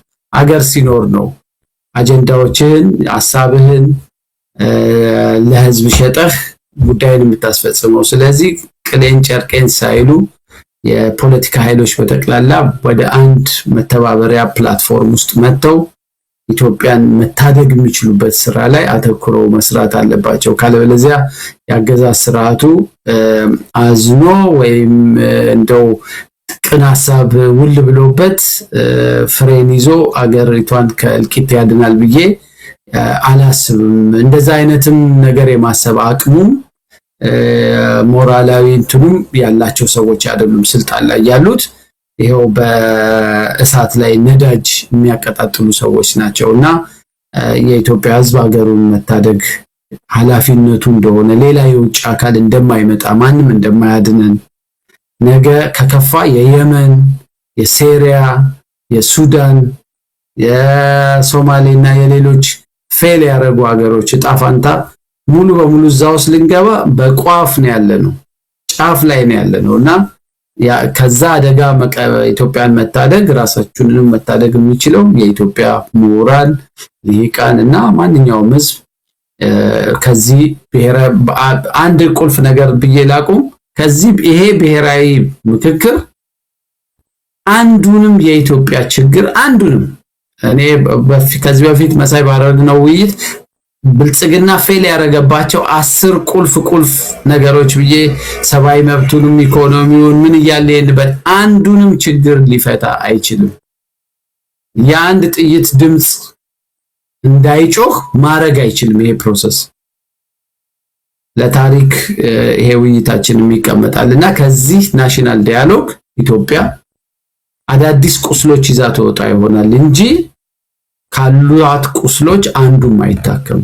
ስለዚህ የኢትዮጵያ ህዝብ ከዚህ ፕሮሰስ ታምር ሳይጠብቅ በአስቸኳይ ሀገሪቷን የሚታደግበትን ከዚህ አገዛዝ ስርዓት ኢትዮጵያን ከእጃቸው አውጥቶ የሚታደግበትን መንገድ መፍጠር አለበት ባይ አመሰግናለሁ ያሬድ። እንግዲህ ምናልባት የመጨረሻ እድል መውሰድ የሚፈልግና የሚጨምረው አለ በዚህ ጉዳይ ላይ የሚለውን ለተወሰናችሁ እድል ልስጥና ዝግጅታችን እናብቃ። የመጀመሪያው ውይይታችን ነው። ምናልባት በሚቀጥሉትም ከሌሎች ምሁራን ጋር መሰል መድረክ እንደሚኖር በዚህ አጋጣሚ ለመግለጽ እንወዳለን። ኢትዮጵያ ወደፊቷን መነጋገር አለባት፣ ምክክር ማድረግ አለባት። ሐቀኛ የሆነ ውይይትና ምክክር ከምንም በላይ ለኢትዮጵያ የሚበጃት እንደሆነ ይታመናልና ያንን እንዴት ማምጣት እንችላለን የሚለውን ሌሎችንም ምሁራንም እንደዚሁ በየጊዜው እያመጣን እንወያያለን። እንደው አንዳችሁ እድል ውሰዱና ያላልኩት አለ መጨምረው አለ ምትልጋት ፕሮፌሰር ጌታቸው የሚሉት አለ እንዲያው ከምንነጋገረው መጨረሻ ላይ ሪሊ መርዶ ነጋሪ መስለን ነው የታየ ነው። በኢትዮጵያ ውስጥ ወደፊቱ ጨለማ እንደሆነ አድርገን ነው ያስቀመጥነው። የነገሪቷ ኢትዮጵያ ብርሃንን ታገኛለች፣ ብርሃን ነች ብለን በተስፋ ብንነጋገር ደስ ይለን ነበረ። ነገር ግን ሁኔታቸውን ካየነው ከተረዳነው የሌሎችንም አገር ሂደቶች ካየነው ኢትዮጵያ የተጋረጠባት አደገኛ ሁኔታ አለ። ያንንም ደግሞ ኢትዮጵያን ነፃ የሚያወጣት ብርሃን የሚያመጣላት የውጭ አገር ህዝብ ወይ የውጭ መንግስት ሳይሆን እኛው ኢትዮጵያውያኖች ነን። ስለዚህ በትግል ያላችሁም በፖለቲካም የተሳተፋችሁ በሰላማዊ በኩልም የምትታገሉትም ሁላችሁም ኃይላችሁን አስተባብራችሁ አንድ ላይ መታችሁ ኢትዮጵያን እንዴት እናድን፣ ራሴን እንዴት ላድር ብላችሁ መዋየት ያለባችሁ ጊዜ መሰለኝ። ምሁራንም ሆኑ ሌሎቹም ጠበብታት በተማሩበት በተካኑበት ለኢትዮጵያ መፍትሄ ይሆናል ብለው ቢጠቁሙ ጠቃሚ መስሎ ይታየኛል። እንግዲህ መጨረሻ ላይ የምለው ወንድሞች እግዚአብሔር ይስጣችሁ፣ ጥሩ ነገር ነበር ያስተማራችሁን። የኢትዮጵያ አምላክ ኢትዮጵያን እንግዲህ ይታደጋት ነው የምለው። አንተም ደግሞ አቶ መሳይ እንድትሰጠህን በጣም አድርገን እናመሰግናለን። ወደፊትም ደግሞ ምናልባት እንደዚሁ እኛ እንዳነጋገርከው የኢትዮጵያን ሕዝብ ደግሞ እንደዚሁ በሰፊው የምታነጋግርበት ጊዜ ይኖራል ብዬ ተስፋ አለኝ። እግዚአብሔር ይስጣችሁ። ጨርሻለሁ እኔ በበኩሌ አመሰግናለሁ። እንግዲህ ጨርሰናል ውይይታችንን። በዚህ በሀገራዊ ምክክር ሂደት ምን መሆን አለበት፣ ዓለም አቀፍ እውነታዎቹ ምን ያሳያሉ ብለን የተወያየንበት መድረክ በዚሁ ይጠናቀቃል። ፕሮፌሰር ጌታቸው መታፈሪያ፣ አቶ አክሊሉ ወንዳፈረ እንደዚሁም ያሬድ ኃይለማርያም ሶስታችሁንም በአንከር ሚዲያ ታዳሚዎች ስም ከልብ አመሰግናለሁ። አመሰግናለሁ።